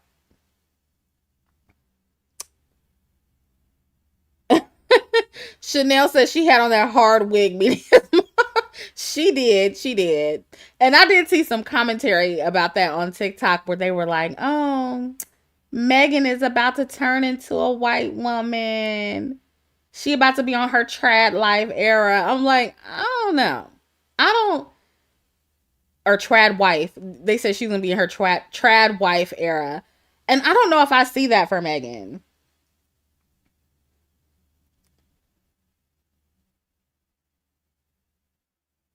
Oh, I didn't know they were both Aquarians.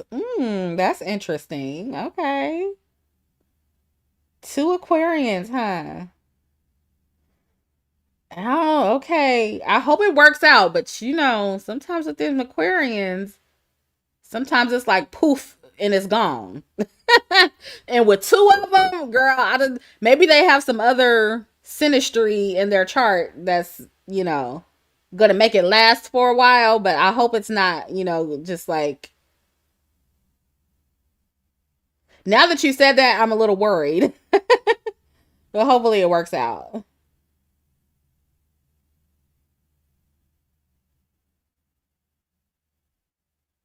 Just see, I love a Sagittarius. I love Sagittarius. That's my favorite fire sign. I love y'all. But I do understand you not wanting to date your own sign because I don't like dating other cancers, so I get it. I don't like dating cancers or Gemini, and those are two signs that I have the most of in my chart. So I be hearing the worst about Sagittarius. I don't know. I had good experiences with Sagittarius. I really have had great experience with a Sagittarius. Now I do get them being detached. They are pretty detached, but I am too. So I guess that never really bothered me.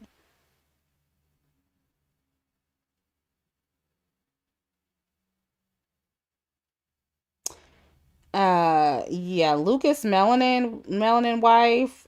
I was on and off with a Scorpio for 6 years and never again. However, I do really like water signs as friends. Like, I just can't date them. But Cancers, Pisces, Scorpio as friends, love them down, but can't be with them romantically. Unless they have some other placements. And see, that's what I say. Like when I say a specific sign, I'm more so talking about most of the energy they have in their chart. Right? I would never just be like, oh, I'm just gonna write off all Scorpios because maybe they have some other placements that offset them.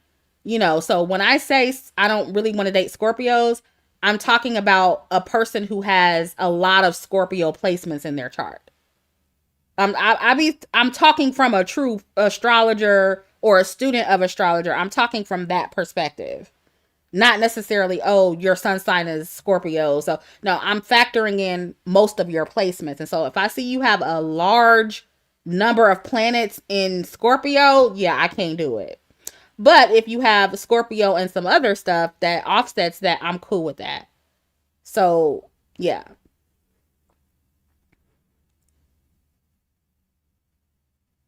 And so I think when I say I like Sagittarius, maybe it's maybe the reason why I got along with the Sagittarians that I got along with, maybe because they also had Capricorn energy too. So maybe it was a mix of those that I liked. I don't know. Cuz I like Capricorns too. But again, it's because I'm a Cancer Gemini. So you know what I mean? Like I feel like most people need the opposite of who they are, because for me, as a Cancer Gemini, right?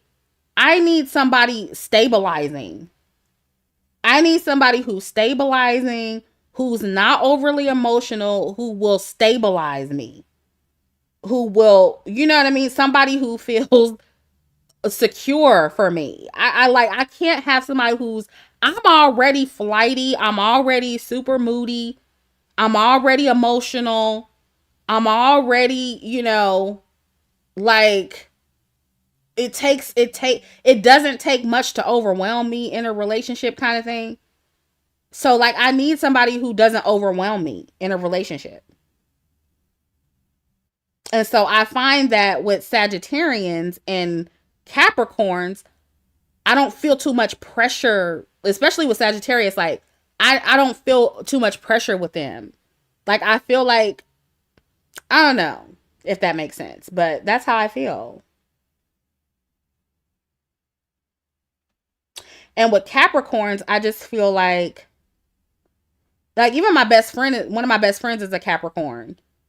And I just, even with her, I feel like she grounds me. You know what I mean? I feel like if I come to her over emotional, she gonna clear that shit right on up. Like, it's not, she gonna be like, okay, girl, you tripping. Or she's gonna be like, okay, calm down. You know what I mean? It's gonna be that kind of thing. You know what I mean? And I need that. I don't need somebody, if I'm going too over emotional, I don't need somebody who's gonna get over emotional with me. Like, we're just gonna be a mess together. You know what I mean? I don't need that in my life. I don't need that. And for the most part, I'm normally a level headed person. I'm not just always chaotic and all over the place. But in a relationship, when whether it's a friendship or a romantic relationship, right? When I'm in my feelings, I can be in my feelings. And it's like I need somebody who is stabilizing, level-headed, grounded, who doesn't just jump off the fucking building when I'm feeling that way. You know what I mean? I need somebody who's going to bring me back down to earth and be like, okay, it's not that deep. It's good. It's all good.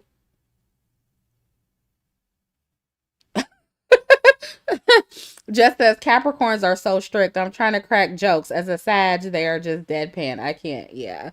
My best friend, she's very like, she's kind of like that. So I get it. She's kind of like that too.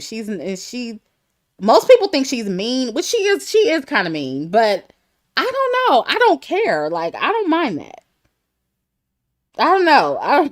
Maybe it's just me. I like somebody who's no nonsense. I like that.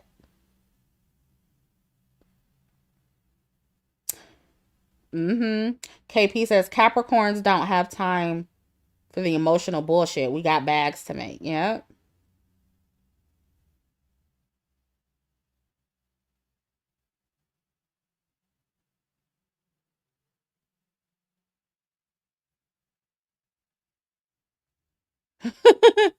KB says being a Capricorn woman, I tend to attract all the emotional water or fire signs. I'm exhausted. I could see that. And what's interesting? My best friend who's a Capricorn, her man is a Cancer, and so I can understand like being a if I don't know if I was a female Capricorn and had to date a male water sign. I don't know about that, because the male water signs are very odd. Something wrong with all of them. So I don't know. I don't know if I could do that either. But I'm speaking from a female water sign perspective. From a female water sign perspective, I tend to really like earth sign men and fire sign men. Those are my preferences. I don't have a preference for air sign or water sign men. That's just not my thing.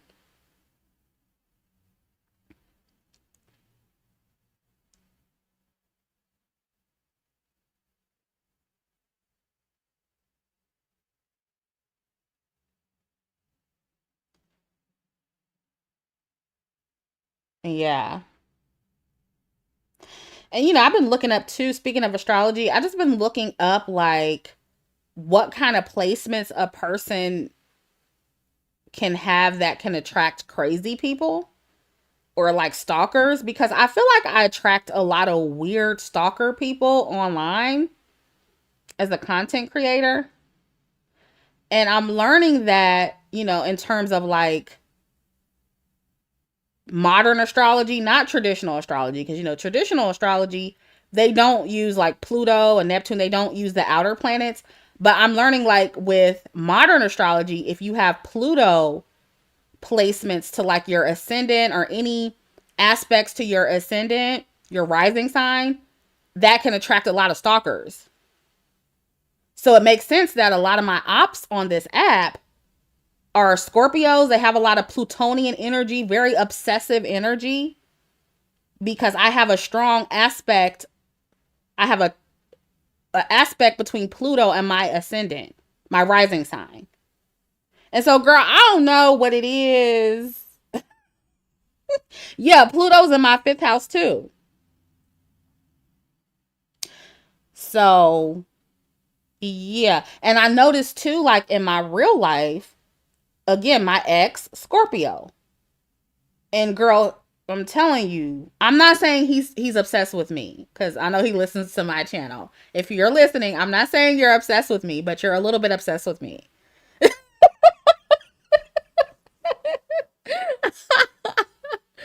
He's a little bit, like I kind of feel like if I said tomorrow, let's be together, he would be, that's all I'm saying. And he knows that. And so like I just feel like, but anybody who's like, I feel like Scorpios really like be on me. And so it makes sense. It makes sense. I'm just saying. I'm just saying. Vicious Babe says, so we all haunted by Scorpios. They won't leave me alone. Yeah, because Scorpios are very possessive and obsessive. It's hard for them to let go of things and people too. So yeah, but and even if, listen, and this is why I say astrology, knowing astrology and learning it to me is very important, because it doesn't have to be a Scorpio. It can be somebody with heavy Pluto energy or heavy Mars energy. Because Mars and Pluto are Scorpios. What are they called? They rule Scorpio. They're Scorpio. Mars and Pluto are Scorpio's ruling planets. So, yeah, anybody with heavy Mars and Pluto energy in their birth chart, those are the people that may be really obsessive. That's why when I see people like that, if I meet a person and I pull their chart and they have a bunch of Scorpio planets or Aries planet, like anything heavy with Mars and Pluto, like I tend to stay away from those people, because I feel like those are the people who are going to become more obsessed with me. Yeah, ruling planets. Right, princess. That's what I meant to say. And so I find that based on what I've seen, like the people who are most obsessed with me, if I know their birthday, which I've known most of their birthdays, I will pull their chart because I'm nosy like that. And I will look to see what kind of aspects they have, what kind of planets, they have, what their whole chart is giving. And usually they have some strong Plutonian energy. And I'm like, okay, yep, that makes sense. That's why they're obsessed with me. That's why. So I just have to be very careful with people who have that energy, because I can't deal with that. I don't like possessive people. I don't like possessive men. I don't like obsessive, because I'm not like that. Like, if you guys notice, like with me, even the way I do content, like I'll do a story and I'll kind of just move on from it. I'll even a couple videos, and I kind of just, the way I do content, and I don't do this on purpose, it's just naturally how I do it. But I'll do a video on something, and then after a couple days, I'm just really detached from it. I'll forget it. If you guys know me, like I'll be talking to you guys and I'll be like, did I do a video on that? Because I forget. You know what I mean? It's like I'm very detached from this, like, and I may seem like I'm not, but for the most part, I am. And, as far as like colorism and dark skinned women, of course, my heart is in it because I'm a dark skinned woman. But as far as these actual stories, I'm not very attached to them. And I'm definitely not attached to the business of content creation. Like, I don't take it as seriously as some would think. And so it just really throws me off sometimes the way people are so fixated on me and so obsessed with me. Because it's like, for me, it's not that serious. Like, it's never that serious to me to try to dox people or look up their information, unless I have to, of course, unless they're fucking with me. But initially, that it's never my first thought to do that to somebody. It's never my first thought. And then also, like with other content creators, I look at YouTube as a job, right? Because it's a part-time job. And so it's like I'm coming to work and I look at other YouTubers as the other employees, right? And my coworkers. And so it never really, like, I'm not here to talk about my coworkers. You get what I'm saying? Like, I'm here to talk about the news. I'm here to talk about the trending topics, and I'm here to give my take on that. I'm not here to focus on coworkers. You get what I'm saying? And so for me, it's a little weird to come on here and then have my coworkers talking about me in every video. I just think it's odd. I think it's weird. Yeah, your coworkers are not your friends. And I feel like that's another thing. Like, a lot of this is parasocial, right? A lot of these people have parasocial relationships and connections to me. And it's like, I don't feel the same way. And a lot of times we talk about the parasocial dynamic between content creators and the audience, but we never talk about the parasocial dynamic between content creators and other content creators. You know what I'm saying? And so that's kind of what I'm dealing with more than anything. I'm dealing with a lot of weird content creators that for some reason have a parasocial connection to me and that they can't let go. You know? And most of them have that really obsessive personality. Yeah, Sienna says, not all Scorpios, but the Scorpios with the most unhealed trauma be the most draining people to be around. Be careful with people who trauma dump. Yeah.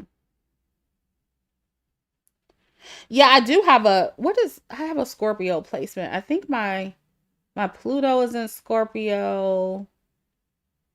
Yeah, it's in my fifth house. And so, like, I am real passionate and obsessive about my creations and, my creativity. I'm a musician, I'm an artist. So that's kind of where my obsessive energy is. You know what I mean? That's where my Pluto shows up. But it doesn't show up against other people. It doesn't show up against like people that I'm working with. You know what I mean?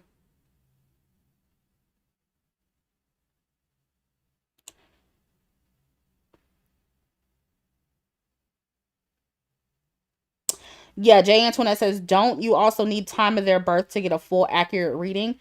Yeah, for their houses, but all you need is somebody's birthday to see their aspects between their planets. So you can find out a lot without a birth time. Oh yeah, see, I'm scrolling up. Just says Pluto and 5H could mean stalking with your creative pursuits. So in this case, your YouTube channel, but it could also indicate a cult following, being a trendsetter, etc. Okay, Jess, come on, astrologer. I didn't think of it like that, but yeah. Yeah, a cult following. Wow. And that is one of the reasons why I did not name my audience, because I didn't want like a cult like following. I never wanted that. Even though I know people ride for me, or whatever, I never really wanted a cult like following, and I'm kind of glad that I haven't created that. At least I don't feel like I've created a cult like following. But that's why I never named you guys. Cause to me, that's kind of when things start getting a little cultish, you know?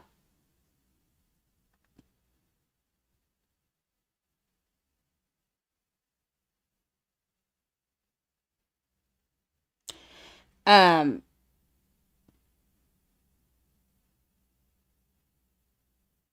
but yeah, maybe that is why people feel so drawn to me, you know? And the thing about it is, even some of the people who are drawn to me and feel really closely connected with me, it's not all bad.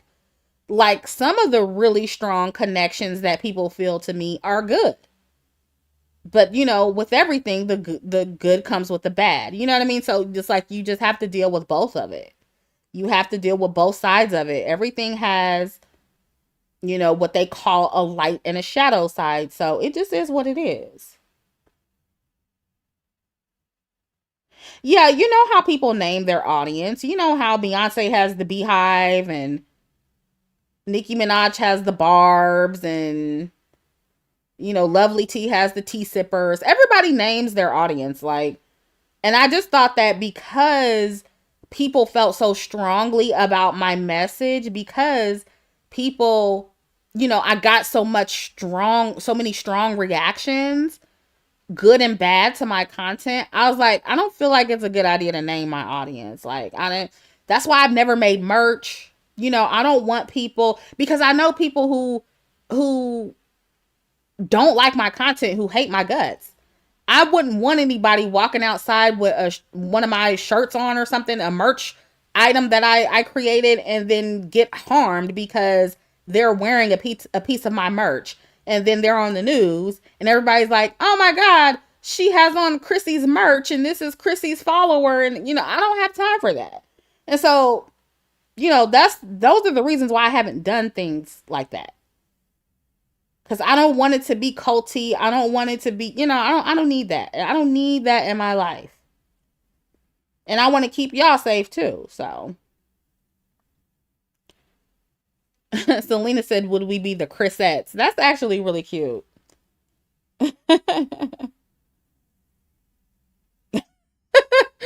N squared says, not really, because I'm a Neptunian. Yeah, but I named the tiers for my memberships, but that's really not, you know, that's not me naming y'all, really.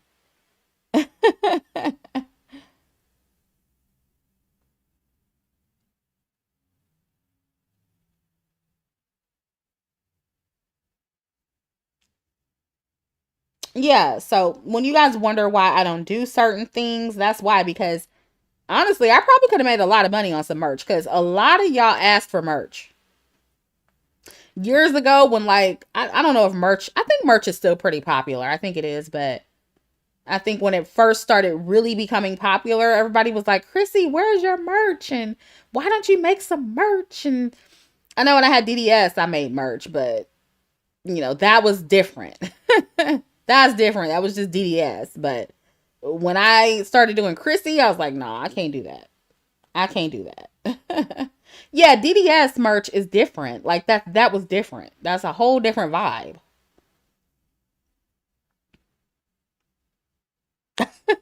Yeah, she said I'm a Neptunian. Yeah, I mean, the merch idea, that actually would have been real cute, but I just don't think it's a good idea.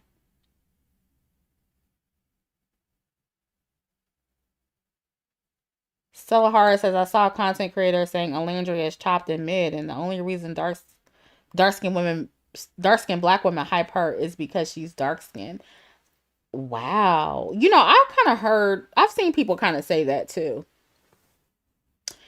And again, like I said before, I don't really get that argument because, I mean, black people hype light skinned people just because they're light skinned.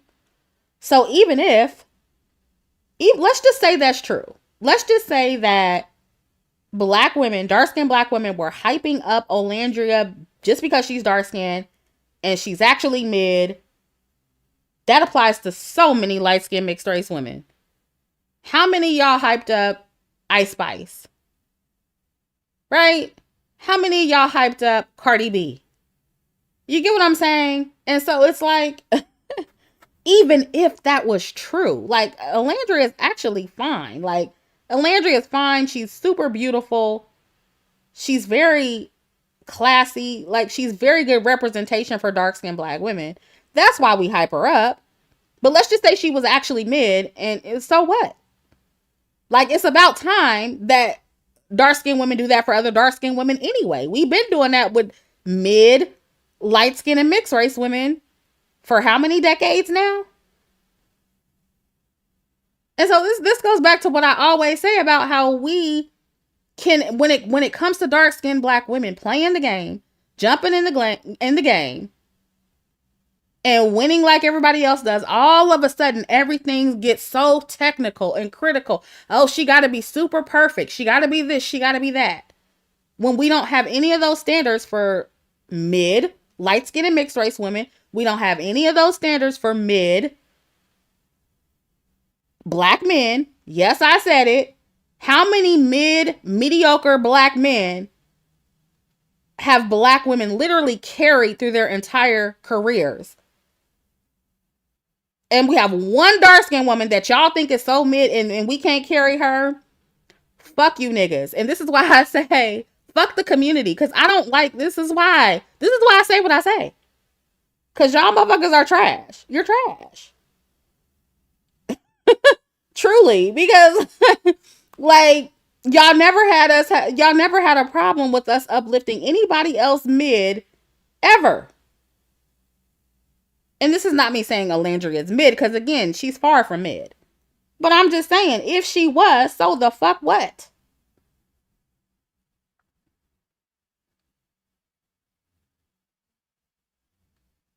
Y'all are just like,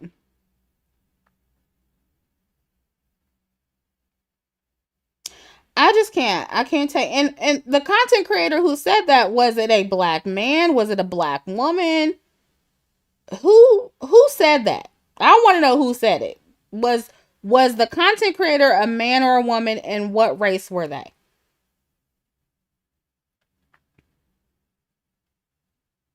Yeah, that's one of them, Island Girl. Jonathan Majors is definitely somebody mid that y'all hyped up.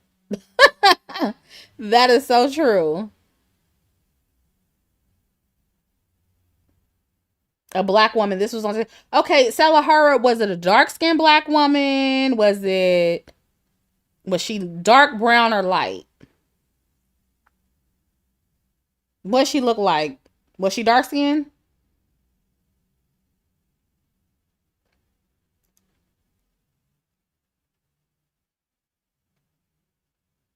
Mm-hmm.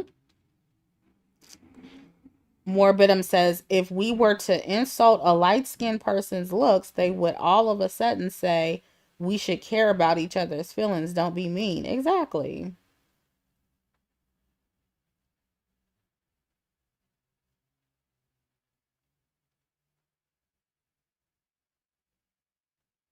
Let us call a light skinned woman, because I'm pretty sure somebody just got mad at me saying that we uplift mediocre, mid, light skinned, and mixed race women. Somebody just got mad about that, I'm sure. Somebody got mad about me saying that we uplift mediocre black men as well. Dark skinned black men, we uplift mid, dark skinned black men all the time. I'm pretty sure that triggered a lot of people, but it didn't trigger them when they said it about Olandria. That didn't trigger them. It never triggers them when anybody says a dark skinned woman is mid or ugly.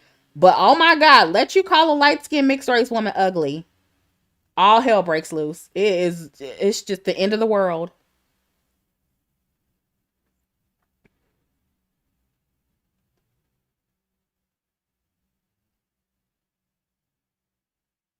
That's why I don't take y'all seriously. Exactly why I don't take the black community seriously, and I will continue calling out all of their bullshit, because this community is full of shit. I mean, that's just what it is. And when I say that, I'm not even just talking about black men. I'm talking about everybody. I'm talking about both genders. And I was like, I am not gonna bite my tongue and lie to make y'all feel better because y'all need to be called out. Somebody needs to be honest. Somebody needs to be honest on this internet. I'm sorry. Not sorry. And see, this is why they're so triggered. This is why my ops stay crashing out. And I understand, like, back to what I was saying about people being obsessed with me. I understand that's another reason why.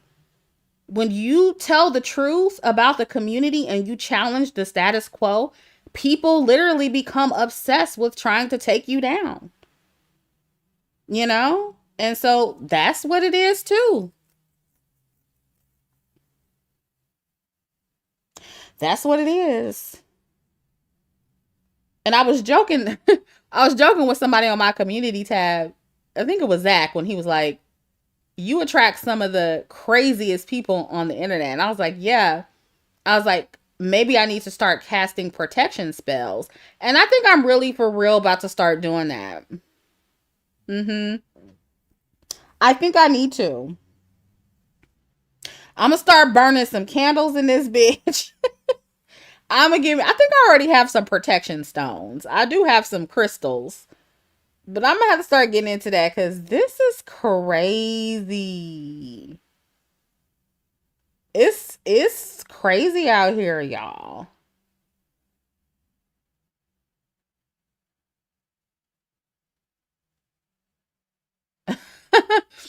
um, yeah, Miss Concrete Rose just sent me an email about one of my top Scorpio stalkers. Yeah, I knew she's a Scorpio. I knew that already. I'm telling y'all, it's not just online. In real life, Scorpios be obsessed with me. They're obsessed with me.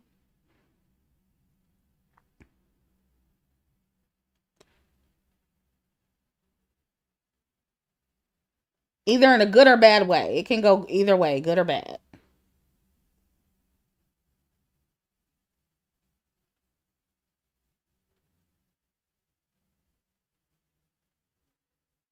Yeah, I did a video on Glorilla.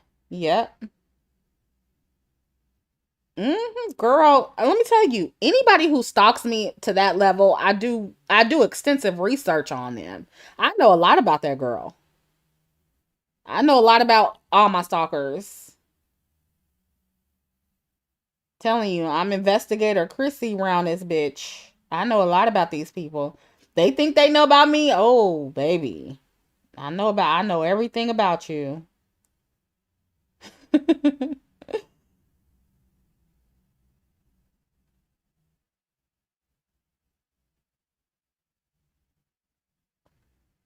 I'm very investigative. Yeah. Very much so.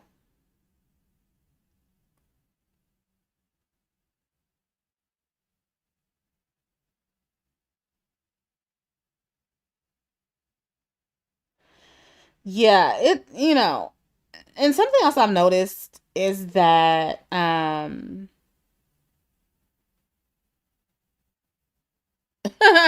just my Mars sign is Cancer.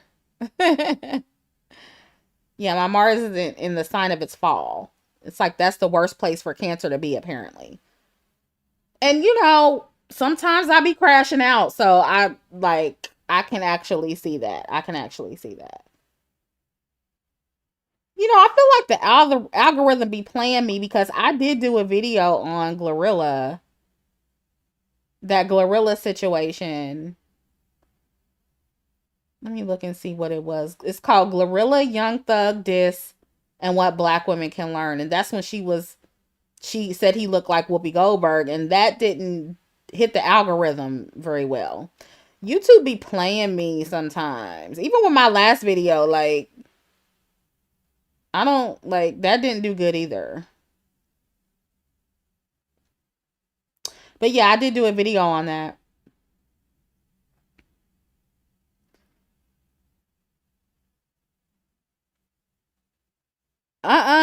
Cardi B has a Mars and Cancer. That's crazy. Just says Mars and Cancer are certified crash outs.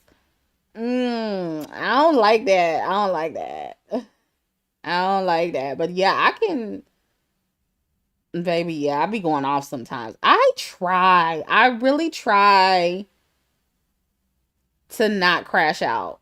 But you know, even when I crash out, I feel like my crash out still be very much well put together, if that makes sense. You get what I'm saying? I feel like when I crash out, it's very much so an intellectual crash out, if that makes sense.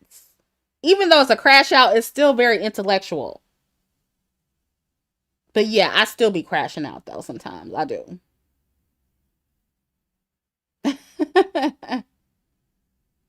Oh, you're talking about the Meg the Stallion and Glorilla. See, I don't even know what was. Somebody emailed me about that. I have to read the email, but I really don't even know what's going on with that. Like, how did they even start beefing? Like, I'm trying to understand like what happened with that. Does anybody know?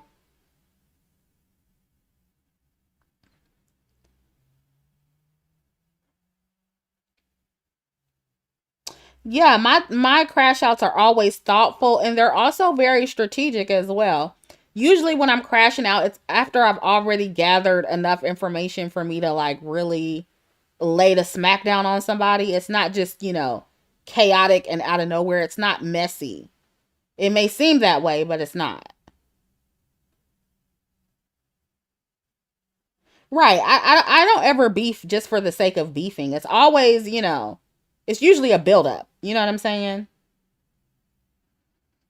Simply Me says, "Hi Chrissy, happy Pumpkin Day.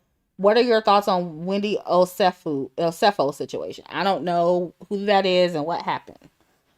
So you're gonna have to inform me of what happened, and I'll let you know my thoughts."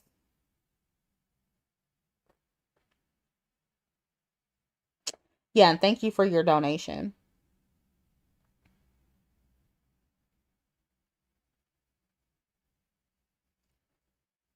She reposted. Oh, they still fighting over that. They still fighting over after she reposted the Tory Lane song. Okay, I thought something else happened.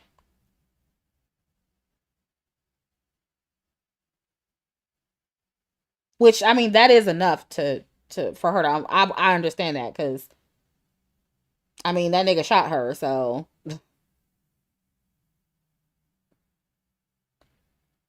y'all said no, it got deeper. Okay, so what happened?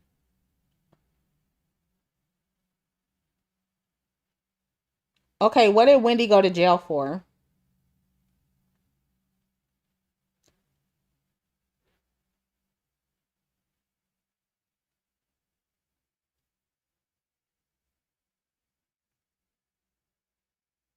The one she says, if you are thinking and thoughtful in your crash outs, then it sounds like Aquarius or air sign crash out and or Capricorn or Mars. Um, well, here's the thing. Cancers, even though the my Mars placement can make me impulsive, cancers are also just in general when you have a sun in Cancer, that's the opposite. We're not impulsive. So it's like it's a mixture of that energy. So even sometimes, like y'all don't know, sometimes I stop myself from crashing out all the time. Like I stop myself from impulsively going live and cussing bitches out. Like I do that a lot. So when I finally do make it to the point where I'm like going off on somebody or I'm addressing some drama, it's after I've sat on it for a while. Says Glorilla reposted a shady comment about. Okay, yeah, I saw that. I saw that. They were at a basketball game and someone said Glow was acting like Meg. Then Glow got caught liking shady tweets about her outselling Meg. Now she been tweeting at the fans, but Meg ain't said shh. Hmm.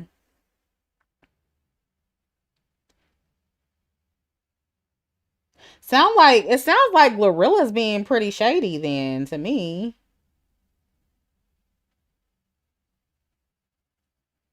That's interesting. Yeah, I don't really after Glorilla, her colorism and all that stuff. I'm heavily side eyeing her And it's not even from to me, it's not even that I'm saying that Megan don't have her own issues, but yeah, Glorilla left a bad taste in my mouth after that. So,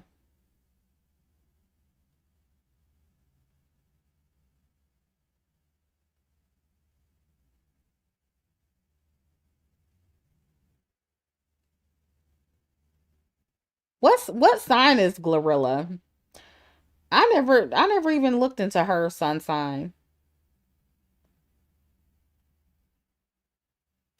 Okay, did anybody say what happened with Wendy? All I saw was that Wendy went to jail. Okay, what did she go to jail for?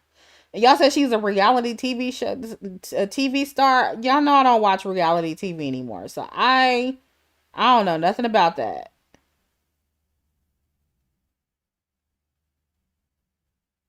Oh Lord, Leo. See, it's that pride and ego thing with a lot of the Leos.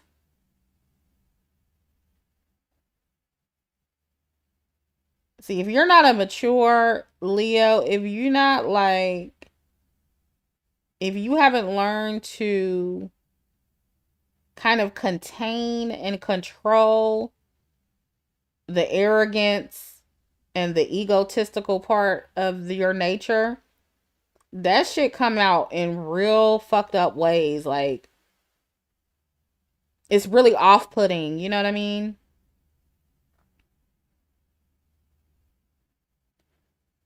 Because she was arrested, but maybe going to jail over insurance fraud. Okay.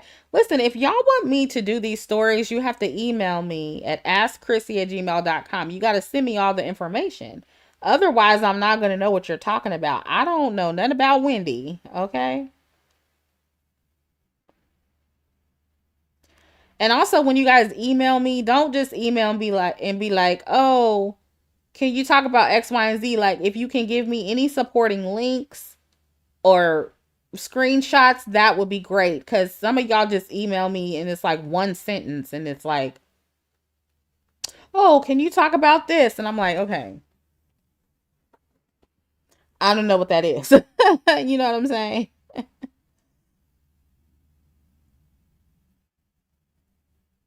Yeah, Selena, yeah, you seem like a cool Leo. And that's the thing, like, I have a pretty prominent Leo placement in my chart too. So, we all have every sign in us. So, so everybody's a Leo somewhere. But people with very prominent Leo placement, sometimes I'm telling you that ego is out of control.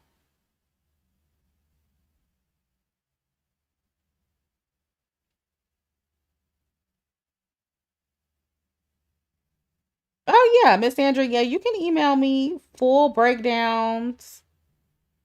Honestly, the more detailed it is, the better. And that way, I don't have to go like searching for things. The more detail, the better.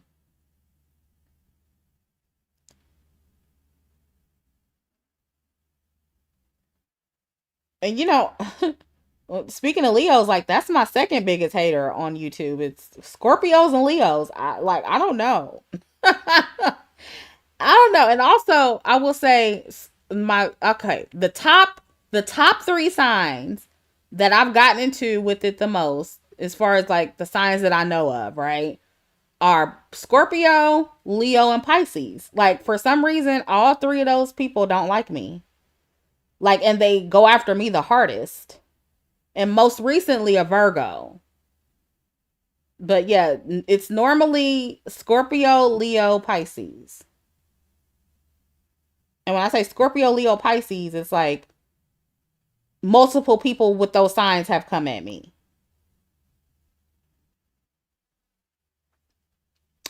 Azor TV says, I would love to see you do a deep analysis of how colorism impacted the 90s and 2000s beauty politics. The 90s felt unapologetically blacker, in my opinion. Yeah, even though it was the 90s still had a bunch of colorism, texturism, and featureism for sure.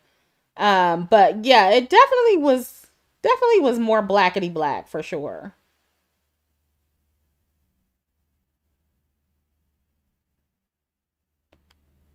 Yeah, I kind of had to address that a while back where people were like, "Oh, yeah, and there was just so much dark skinned representation in the 90s, and it was a lot better, but it was still a lot going on. I think people kind of forgot about it, but yeah, I might do that. I might put something together for y'all. Cause baby, I'm telling you, I got references upon references when it comes to that.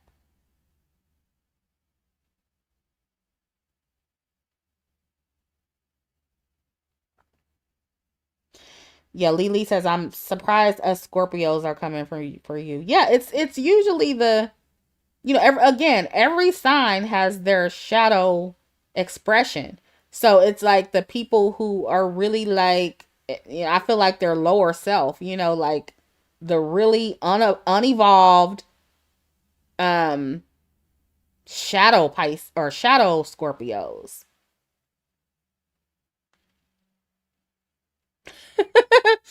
Colette says Chrissy out here pissing off the zodiacs. Yeah, I'm pretty sure it's all the zodiac signs, but I just noticed a pattern like with some of them. That's all.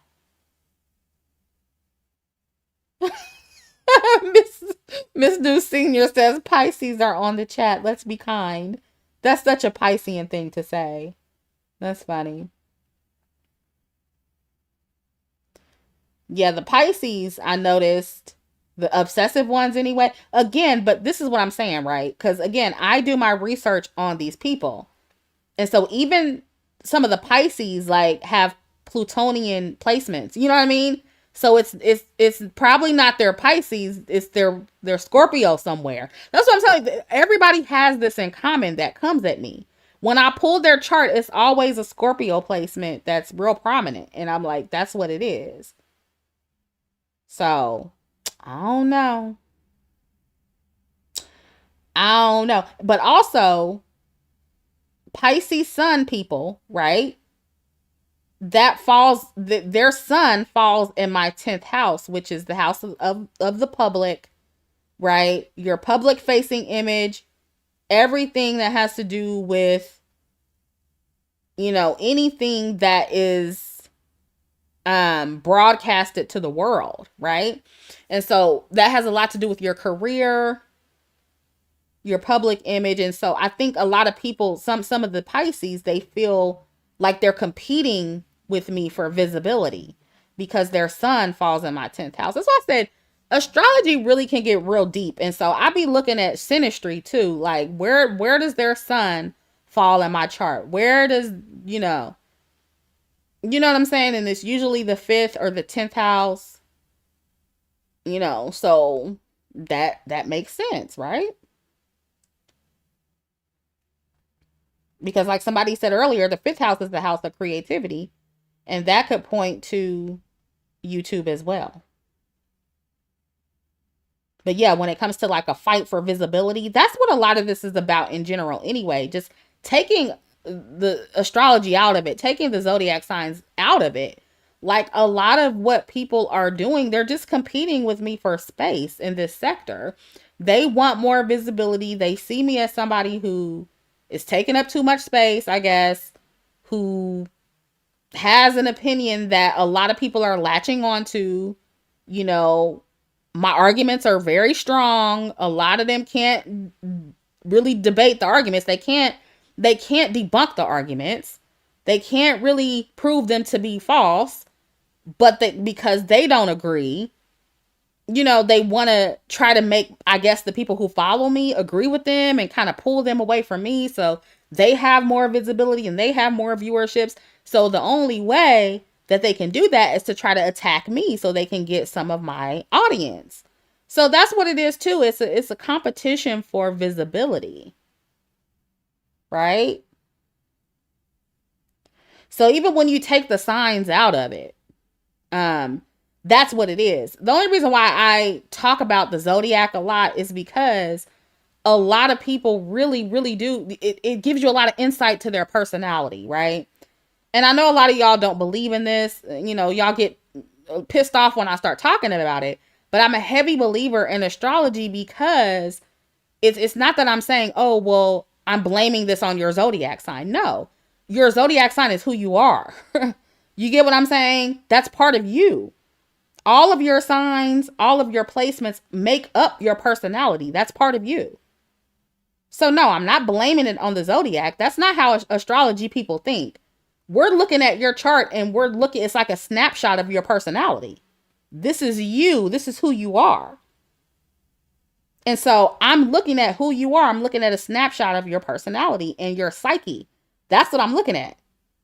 And so when I see that you have all these obsessive placements, these very strong, prominent placements in a certain sign, and I'm a person who is really good at pattern recognition. And if I see a lot of patterns and I'm looking like, oh, that's why. Lily says, Chrissie getting woo woo on him. I've always been very woo woo, and let me tell you, astrology is so accurate. Like, y'all need to stop sleeping on astrology. That's all I'm saying. Y'all need to stop sleeping on it because it's real. I'm trying to tell you, it's real.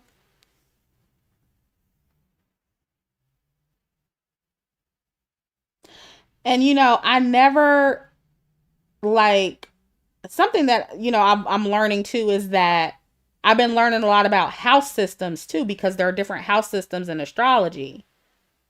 And you can look this up. I'm not going to explain it, but I know in traditional astrology they use whole sign houses where it's one sign on each house. And in my traditional chart, my Hellenistic astrology chart, Venus is in my first house. And in the chart that I, actually started with, like with the unequal house signs or whatever, my Venus was in my 12th house. And so I've always kind of gone with that. But when I look at my traditional chart, Venus in the first house makes so much more sense because I'm a singer, I'm an artist. I write music. I'm a creative. And so it just made so much more sense when I looked at it that way. But I don't even know what the fuck my point was in saying all this. My point was the shit is real, okay? It's accurate, it's real. It makes the most sense. Like, and you can tell a lot about a person if you look at their astrology. I'm trying to tell you that you can. Yeah, Lily says I relate it very much to my whole sign, whole chart sign. Yeah, and a lot of people find it to be the opposite. And I read that with whole sign houses, that's just like your objective astrology, right? But with the modern astrology where the houses are unequal, that is more like your psyche. It's more a psychological astrology, right? So they're both accurate, but if you want something objective, like not so much a psychological thing, not so much like, oh, this is how you feel inside. Traditional astrology is more like, this is literally what you're supposed to be without all the trauma. This is literally who you are objectively. And these are the events that's going to happen in your life objectively, like without all the psychological stuff. So it's just been very interesting to study. It's been a very interesting information I've been finding out. And, I use astrology as a tool of awareness for myself and for other people. And so it's just interesting to look at a chart and just see yourself. And I know that some people can be very biased and they kind of see what they want to see, but I'm not like that. I'll look at my chart and be very detached from it. Like, is that true? Like, even though I don't really think that's true, but is that true? And then over time, I might think about it. I'm like, damn, that's true. Because I didn't want to believe in my Mars Cancer placement. I didn't want to believe that. I'm like, that's not me. But yeah, I'm a crash out. Yeah, that's absolutely me. Yeah, Mars is absolutely debilitated in my chart. Like, that is one of my flaws. Like, I do be crashing out. I do. And, that's just, everybody has flaws. It is what it is. And should I ignore some of the shit that I don't ignore? Yeah, I should. But you know what, damn it, I be needing to get that shit out. So it is what it is.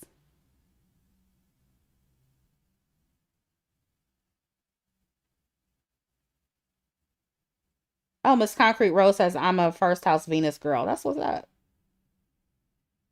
And when I used to look at my chart back in the day, I used to be like, where does it say anything about music? Like, because music has always been a big part of my life. I've always been like very into music. I've always been, since I was a little girl, I was singing in choir in church. Like, I was always a musician since being a little girl. Literally, my mama, she got me a Casio keyboard when I was 8 years old, and that was when I wrote my first song. Literally. And so, like, that's always been a very prominent part in my life. And so, when I was looking at my old chart, it just didn't seem that way. I was like, that's kind of weird. Like, where is it? Where is that at? And then, after I saw my traditional astrological chart, I was like, oh, there it is. Venus in the first house. There it is.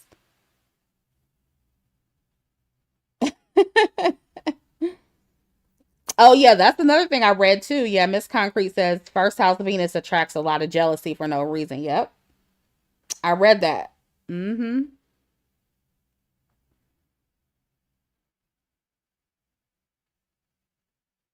But then also, Venus in the 12th house makes sense too because I'm anonymous and I do keep a lot of things hidden. I'm very private.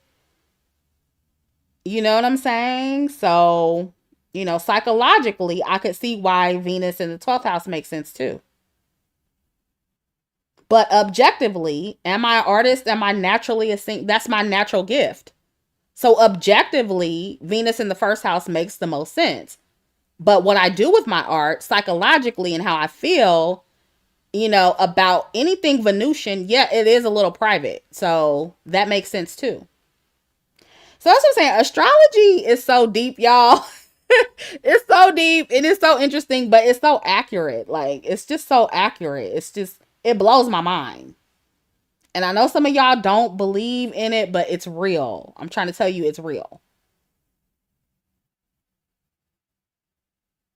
Yeah, Lily says it all connects. It does. And if you look at it from that perspective, like both charts, and you look at one psychologically and one objectively, it'll blow your mind. Literally, it will blow your mind.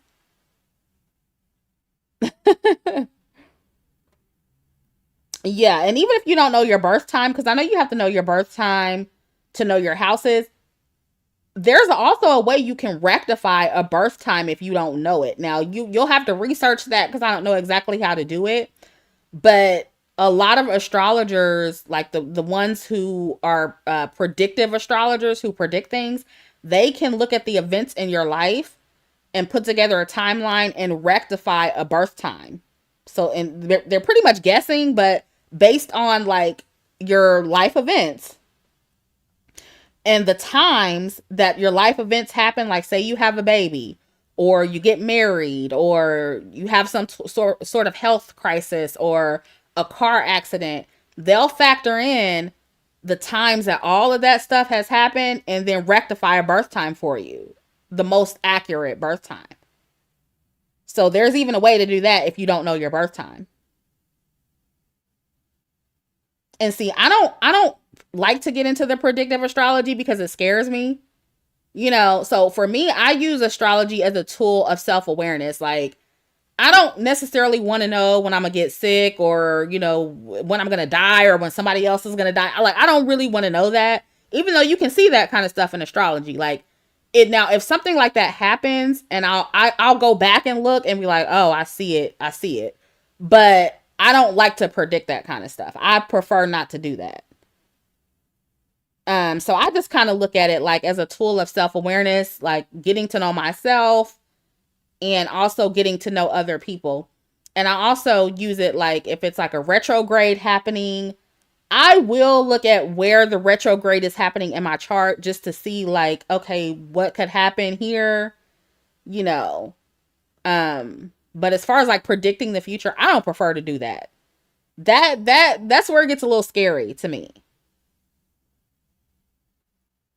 But if I'm in the middle of something happening, then I'll go look and be like, okay, okay, okay, I see it now. You know, because I know like when my mom got sick, um, as that was happening, I looked at my chart and I was like, okay, I see it. And I looked at her chart and I could kind of see like when it would end. I'll look at it like when I'm in the middle of the situation, but as far as like predicting stuff like, ooh, when am I going to get sick? I don't want to do that. That's just a little too stressful for me. But you absolutely can do that with astrology. You absolutely can do that. That shit is scary as fuck. Ooh, Mermaid says I get premonitions. It's not fun. Do you have Neptune Pisces in your chart? Because I know a lot of people with those placements get premonitions and psychic. A lot of psychic stuff happens with them. Yeah, it can get pretty scary. It can get pretty scary. I have prophetic dreams. I don't get premonitions, but I do have prophetic dreams that come true. I remember when I was younger, I had a dream that my fourth grade teacher died, and 2 weeks later, she died. And at that time, I was like dibbling and dabbling into. That's when I remember I told y'all I used to go to the library and get all those weird books, like witchcraft books and numerology. That's when I was really curious. I was getting astrology books. I was just, I knew I was a spiritual person. I just wanted to learn about that kind of stuff. And I was like learning how to do dream work and stuff like that. And it actually worked because I dreamt that my teacher was going to die and she died. And that's the last time I was fucking with that shit after that. I was like, oh, okay, well, this shit is real. No, I don't want to dream like this. I don't want to have these kind of dreams. No, thank you. And so I stopped reading those books. But I do still have dreams, but it's not like it's little stuff. Like it's little stuff that I'll dream about and it'll come true. Like I'll have a dream that I'm somewhere at a certain place, and then maybe a week or so later I'll be at that place, and I'm like, oh, I dreamt that this was here. I dreamt of this place. It'll be stuff like that. And sometimes I dream songs too. Like I have literal recordings in my phone, in my voice recordings of songs that I dreamed of. And so I do and that's that 12th house energy, right? Remember when I said Venus in the 12th house? Yeah. Because 12th house is dreams and anything hidden. I think the 12th house rules sleep and stuff like that. So it's very interesting that that's there. But yeah, I will dream music. I dream all that stuff. But as far as like dreaming about death and stuff like that, like I asked the higher power a long time ago not to give me those kind of dreams anymore because I don't like that. Like it's too scary. So I kind of blocked that out. You know what I'm saying? But I'm pretty sure if I would allow it in my life, if I would allow that would still be a thing. But yeah, and I probably do still have dreams like that. I just don't remember them because I dream every night, but sometimes I don't remember the dreams. So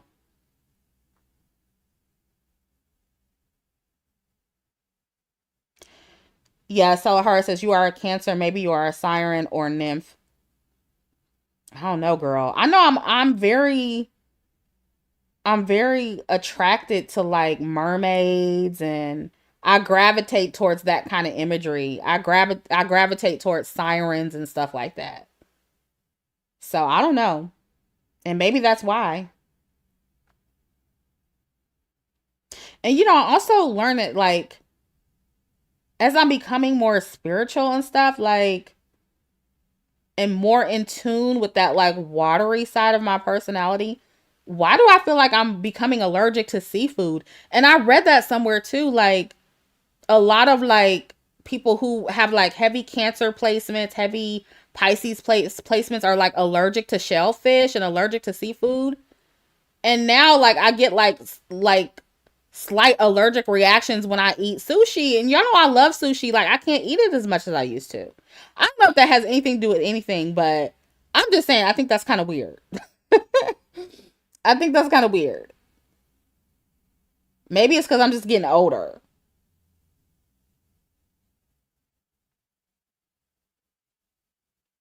Yeah, I love mermaids. Like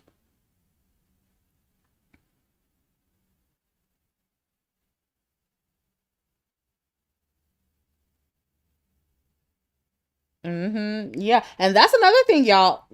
Astrology can tell you a lot about your body too. Because the signs, each sign rules a body part. So it can get really, really, really specific. It's a little crazy. What was that question? Oh yeah, Fairy Gal says, "Can you talk about the engaged lady saying her friends said don't do his laundry or pay for his dates?" I saw that video.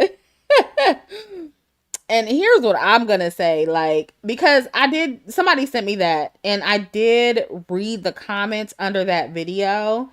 And in the comments, somebody was like, "Oh, well, she had me until she said she pays for dates."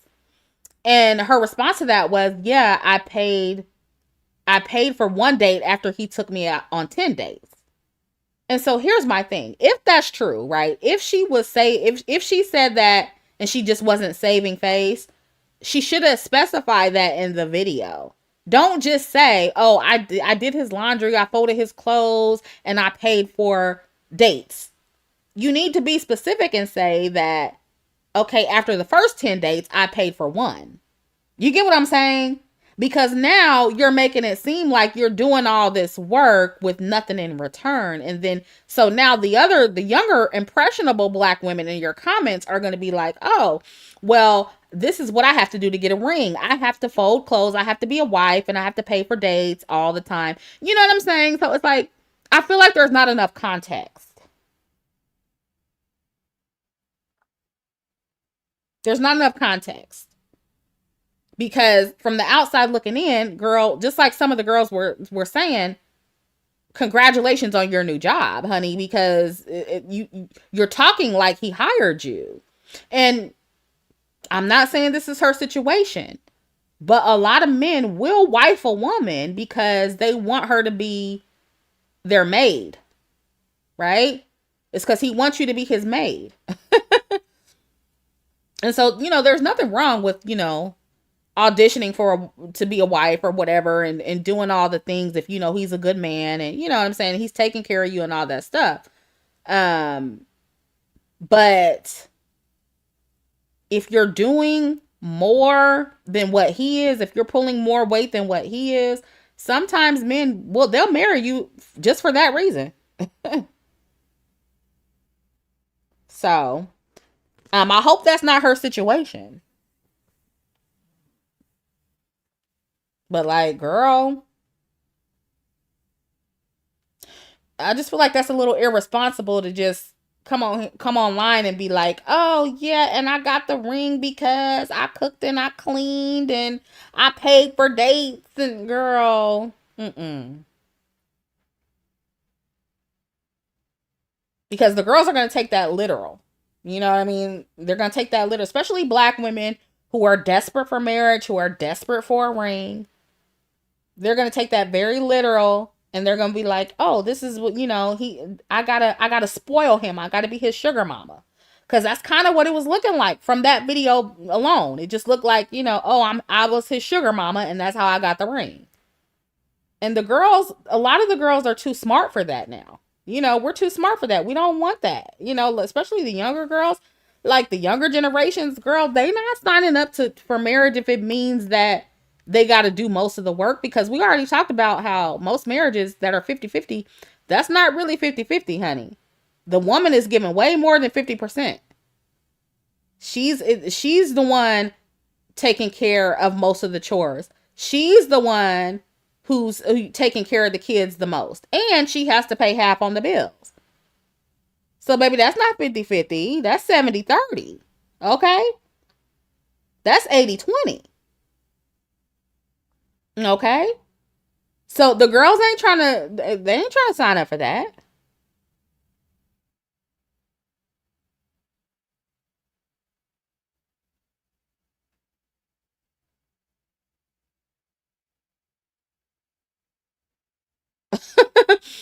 Morbidum says there were many women. Is your name Morbid Dom? Is that what that is? I'm calling you Morbidum, child. Morbid Dom. Okay. there were many women in the comments saying that they did that and didn't get a ring. Yeah, a lot of girls do that and don't get the ring. And here's what I'm saying. Even if you do get the ring, what is going to be the quality of your marriage? Are you going to be pulling most of the weight? And if so, that doesn't look appealing. And that's what a lot of people don't understand, like with this whole marriage thing. Like for a lot of women, it's about more than the ring. It's okay, what am I going to be sacrificing? And what's going to be the relationship dynamic? You know, what's going to be the division of labor? The girls want to know that. And based on that video, girl, again, that's why the girls was like, congratulations on your new job, because she made it look like she was a worker, like a servant or something. And the girl's like, you know. And then it doesn't help that a lot of these married women on TikTok are coming out and talking about how, you know, basically how marriage sucks and how their husbands don't do anything, or have, you know, it's just so many videos out there. So many videos. Did y'all see that video on TikTok where the husband packed the wife dog food for lunch? And then it was another video of a woman who was complaining that her husband only left her a scoop of macaroni in the pan when she asked him to leave her some. It's just always something like that going viral. And it's like, again, I said this before, a lot of the married girls, they're not making marriage look appealing. They're not making it look fun. And so you can't get mad at the younger girls for saying, I don't think I want that. You know what I'm saying? It's just not.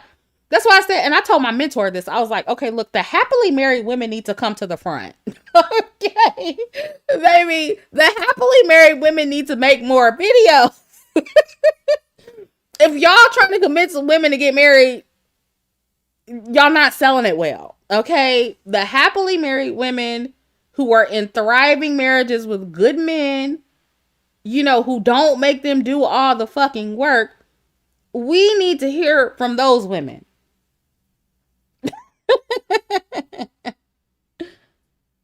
And then if we're seeing that on average in marriages that wives are pulling most of the weight and it's not an equal distribution of labor, like if we're seeing that on average, then of course women are going to assume that that's how it is in most marriages. And statistically it is. Let's just be real about that. Statistically it is.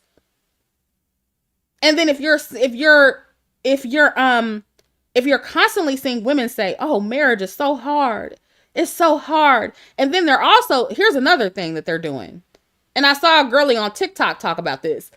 But married women will be like, "Oh, if I could do it all over again, I wouldn't have kids and I wouldn't get married." How do you think that's supposed to make unmarried women and childless women think? What do you think that's going to make them feel? Like, you know, that's not going to make them want to get married or have children.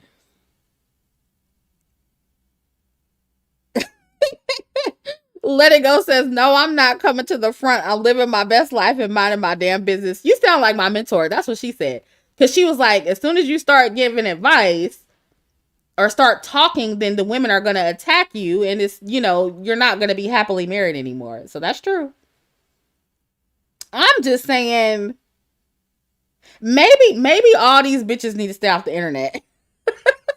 Maybe women just need to keep their business to themselves or something. Cause it's just not.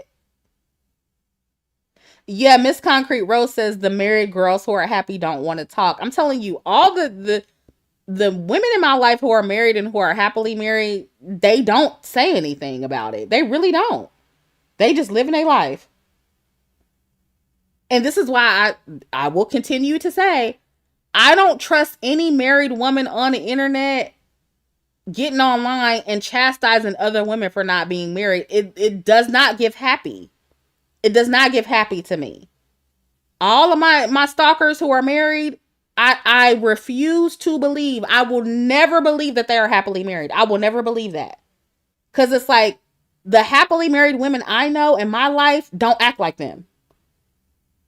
So I'm just saying. I'm just saying. Selena said it's like having a good slash easygoing job. There's literally nothing to say. I guess not. Yeah, Let It Go says they drag us and say we are unrealistic, so we're gonna remain in the shadows. Yeah, that's unfortunate. That's really unfortunate. And see, this is why, because I know happily married women and I also know divorced women, I try not to become jaded about marriage because I know women that have different experiences. Um Now I will also keep the statistics in mind though. I will also, not ignore the stats, right? But that's why I don't full on shit on marriage. You know what I'm saying? Because I do know women who are happily married. But I just know that the girls online, they're just not selling it well. Oh my goodness. Akima says they're telling the unglamorous truth. The fantasy is fading. Yeah, and then also, do y'all think that the happily married women and the happily married women in the chat, be honest when I ask this question. Do you think you're the minority? Do you think you're in the minority of women who are happily married? Do you think that happily married women who are with who have good men, good husbands, healthy marriages, do you think that's they are in the minority? Do you think that you're in the minority, or do you think you're in a critical mass who just are quiet and don't say anything?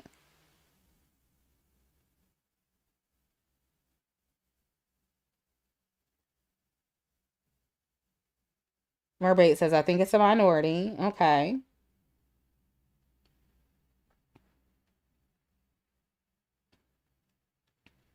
Okay. Let It Go says yes. Since she's happily married, she says yes, it's a minority. Okay. Well, okay. So this is just me. Again, pattern recognition, brain and overdrive, right? If some of the happily married women are saying, yeah, we are the minority, then does it make sense that most of the married women online, is that accurate then? Because if okay, if most of married women are miserable and they're not really happy or whatever, even if they're not miserable, they're just not happy. Is it an accurate depiction that what we see online is the women who are saying that marriage is trash? Is that an accurate depiction? Can we surmise that that's what marriage is for most women then? If I can say, look, these women aren't selling marriage very well. Y'all make marriage looks like it sucks. And if that makes up the majority of married women online, is it safe to surmise that that's the reality for most women who are married? It's a question.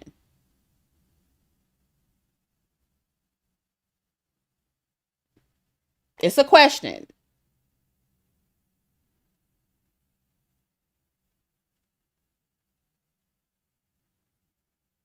Yeah, and I thought about that too, right? Because we always talk about,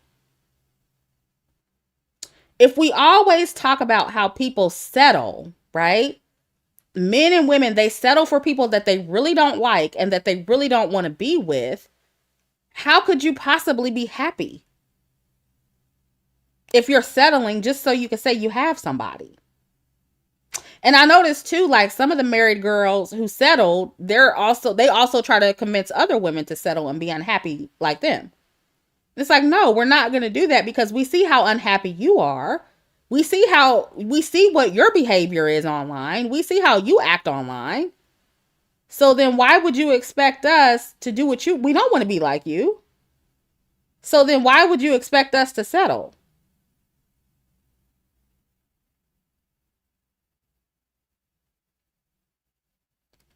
So, that's another thing you got to think about.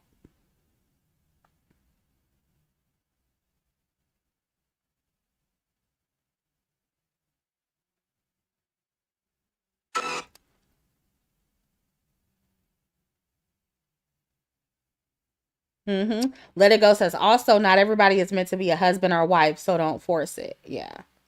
And see, Let It Go, I feel like I can tell you're happily married because that's another thing you can tell with like happily married women. They're not forceful. They don't try to force their lifestyles on the other women. Have y'all noticed that? Because I noticed that about my mentor too. Like, when I tell her that I'm sometimey about marriage and I don't want kids, even though she's happily married and she has a family, she doesn't like try to force that on me. She's like, girl, live your life. Like, she's like, you living it up. She was like, if you don't want marriage, she's like, you don't get married. She's like, I know you don't want kids, don't have them. And most of the women who have kids that I know tell me not to have kids anyway. But she's not forceful about it.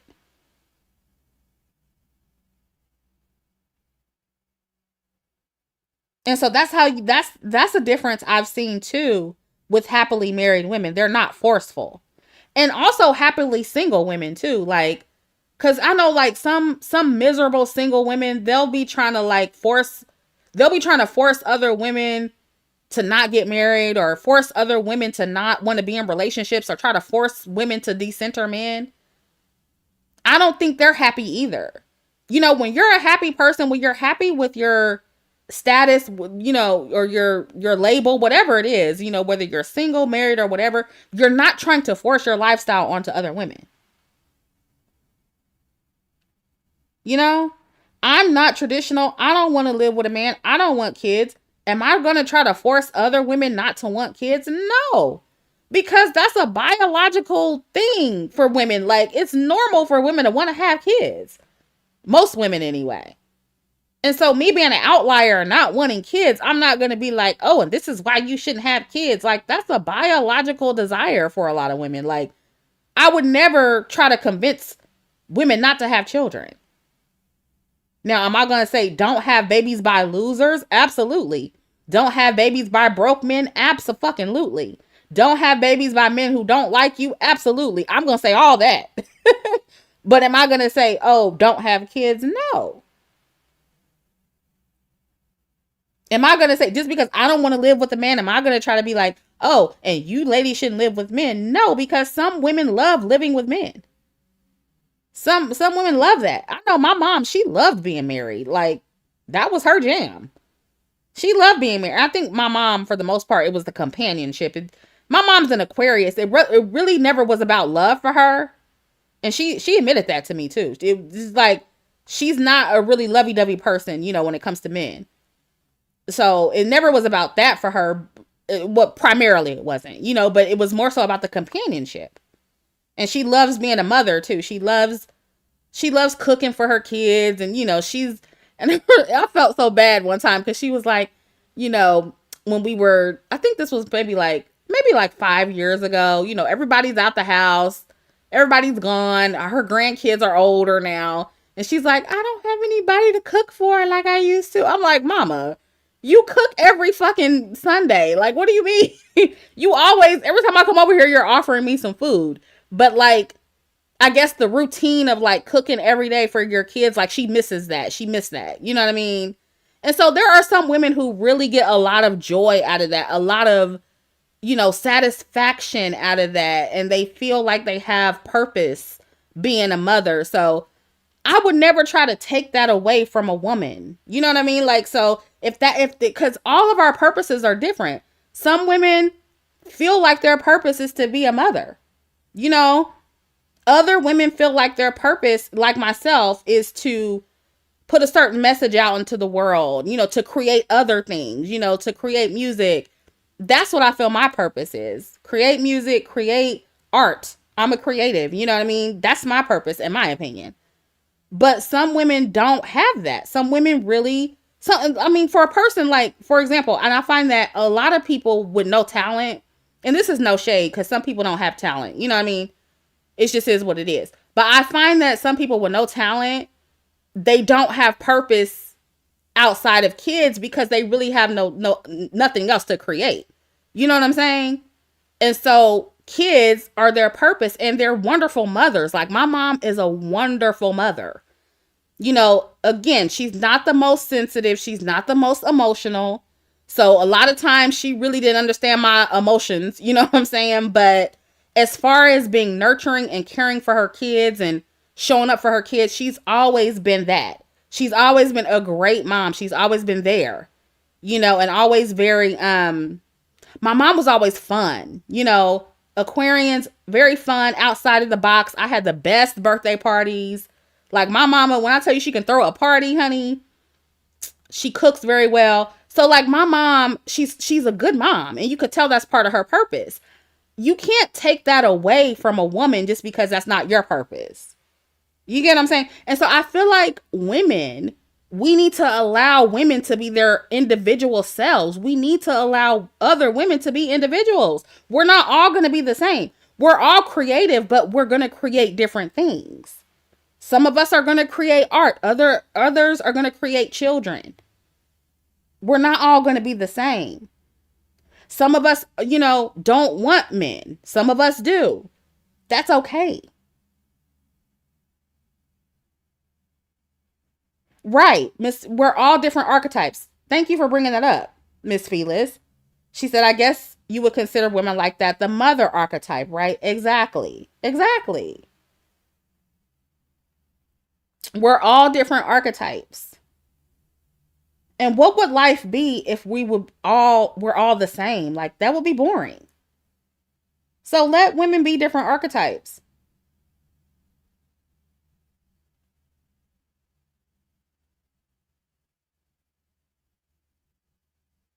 Yeah. My mom's she's definitely more of the mother archetype. Now me, I'm a sage. I'm sage, I'm mystic, I'm a creative. I don't have time for all that shit. I don't have enough patience to have children. I already know I don't. And I do. I think babies are cute. I think kids are cute. They're funny. But girl, do I want my own? Absolutely not.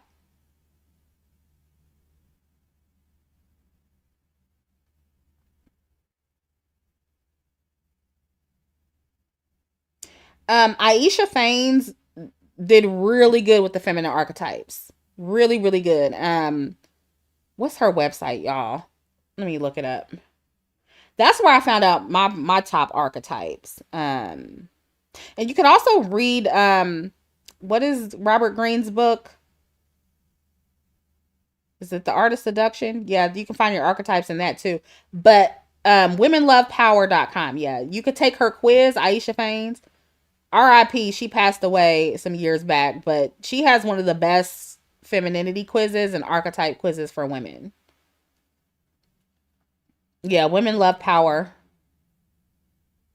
I think my top three were Sage, Mystic, and Lover. Those are my top three.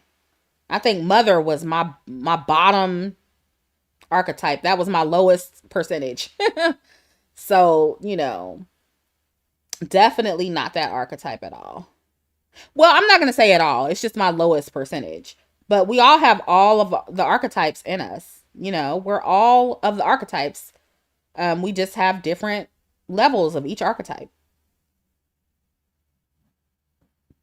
And over time, your archetype could change. The percentages could change. Yeah, Candace says, I couldn't agree with you more. So many people try to force their idea of womanhood. Just let people be. Yeah, for sure. Now, I will say I am a little, I don't want to say pushy, but I do encourage women to make good decisions. So, it could seem like I'm being forceful. You know what I mean? I definitely promote hypergamy and all the things that's going to make a woman's life as easy as possible. But as far as like forcing a lifestyle or an archetype on somebody, I'm strongly against that because it's like women are gonna want different things.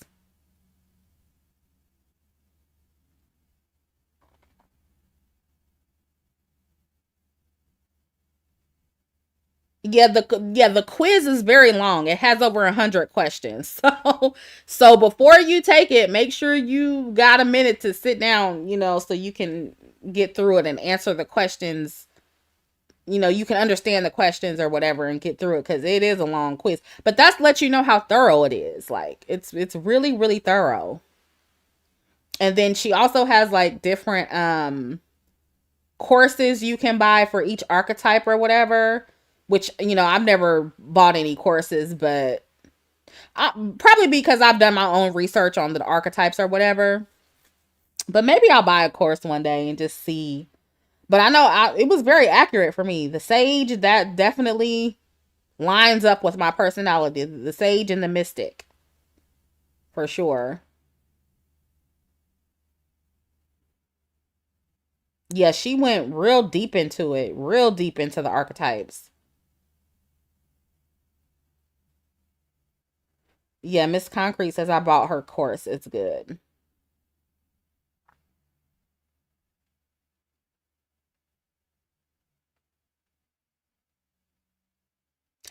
Yeah, Drea says also there is so much duality in women. We put each other in tiny boxes.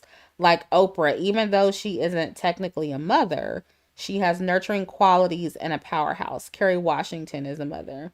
Yeah, that's very true. That's why I said we all have different levels of different archetypes. Even though Oprah, um the mother might not be her primary archetype, but yeah, she is very nurturing in other ways. And this is why I say, like, women are very creative and we create more than children. We create ideas, we create community, we create art. I mean, there's so many things and people in general are creative in different ways. And we create things beyond children. And so some people just aren't weren't put here for that. They weren't put here to create children. They were put here to create other things. And that's okay. That's okay. Yeah, Jay Antoinette says she takes a very holistic and comprehensive approach. Yeah. Mm-hmm. Kerry Washington is the mother and a creative. Yep. Beyonce, Sierra. Yep, right. Exactly.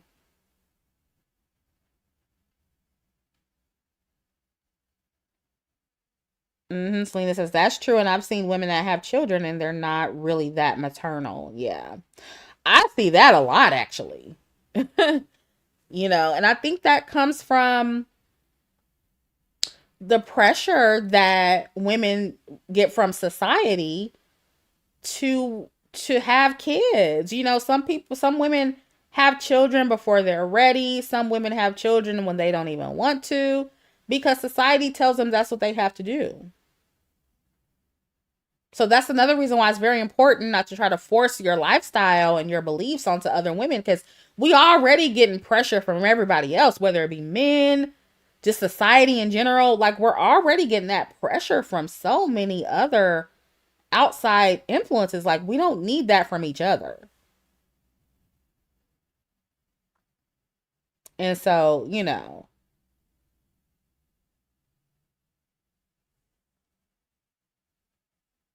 but I do notice that, because society is set up the way it is, I think a lot of women are pressured to have children more than anything than the opposite. Because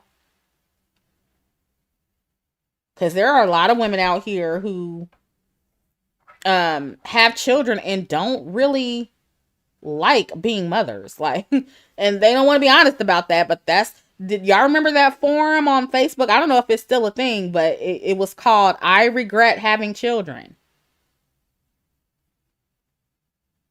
Yeah, there's some women online who are honest about it. They're like, I don't really love this mom thing. So that's why it's very important not to force women to have children too early. I know there's a whole biological clock thing, and women do have to consider the time frame because after a certain age, we do start having complications when it comes to having children. So we do have to factor that in. So I'm not, dismissing that, but I still don't think that women should be pressured to have kids too early.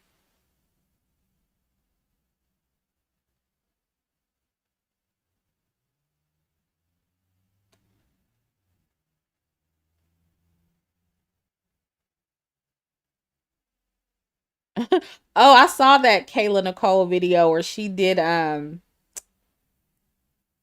she was Tony Braxton for Halloween, and she is doing the what was the song? He wasn't man enough for me, and they said she was shading Taylor Swift. I saw that earlier. One of my mods sent it to me on Facebook. Yeah, I saw that. I don't see it. Well, it's early, so maybe people will start talking about it. But I was like, "Woo, girl!" And normally I would say that Kayla be talking a little bit too much about Travis, but I think this one was appropriate because Taylor did shade her in that song. So this specifically, it wasn't necessarily about Travis per se. This was about Taylor because Taylor shaded her. So she's telling Taylor, honey, I left him. He wasn't man enough for me. Do you know about your husband? So I get it. It was petty. It was petty, but I understand the response. I understand. And Kayla's a bird. She is a bird. I don't like what she did with Chris Brown, but she did look good in that doing that Tony impression. She did look good. And I do feel like that response was appropriate. I do. If it was even towards Taylor, which I think it was, I do. I definitely think it was shade. Yeah, Miss Concrete Rose says it's my type of petty because leave the girl alone. Exactly. She was doing good. She wasn't talking about Travis or nothing. And here come Taylor talking shit.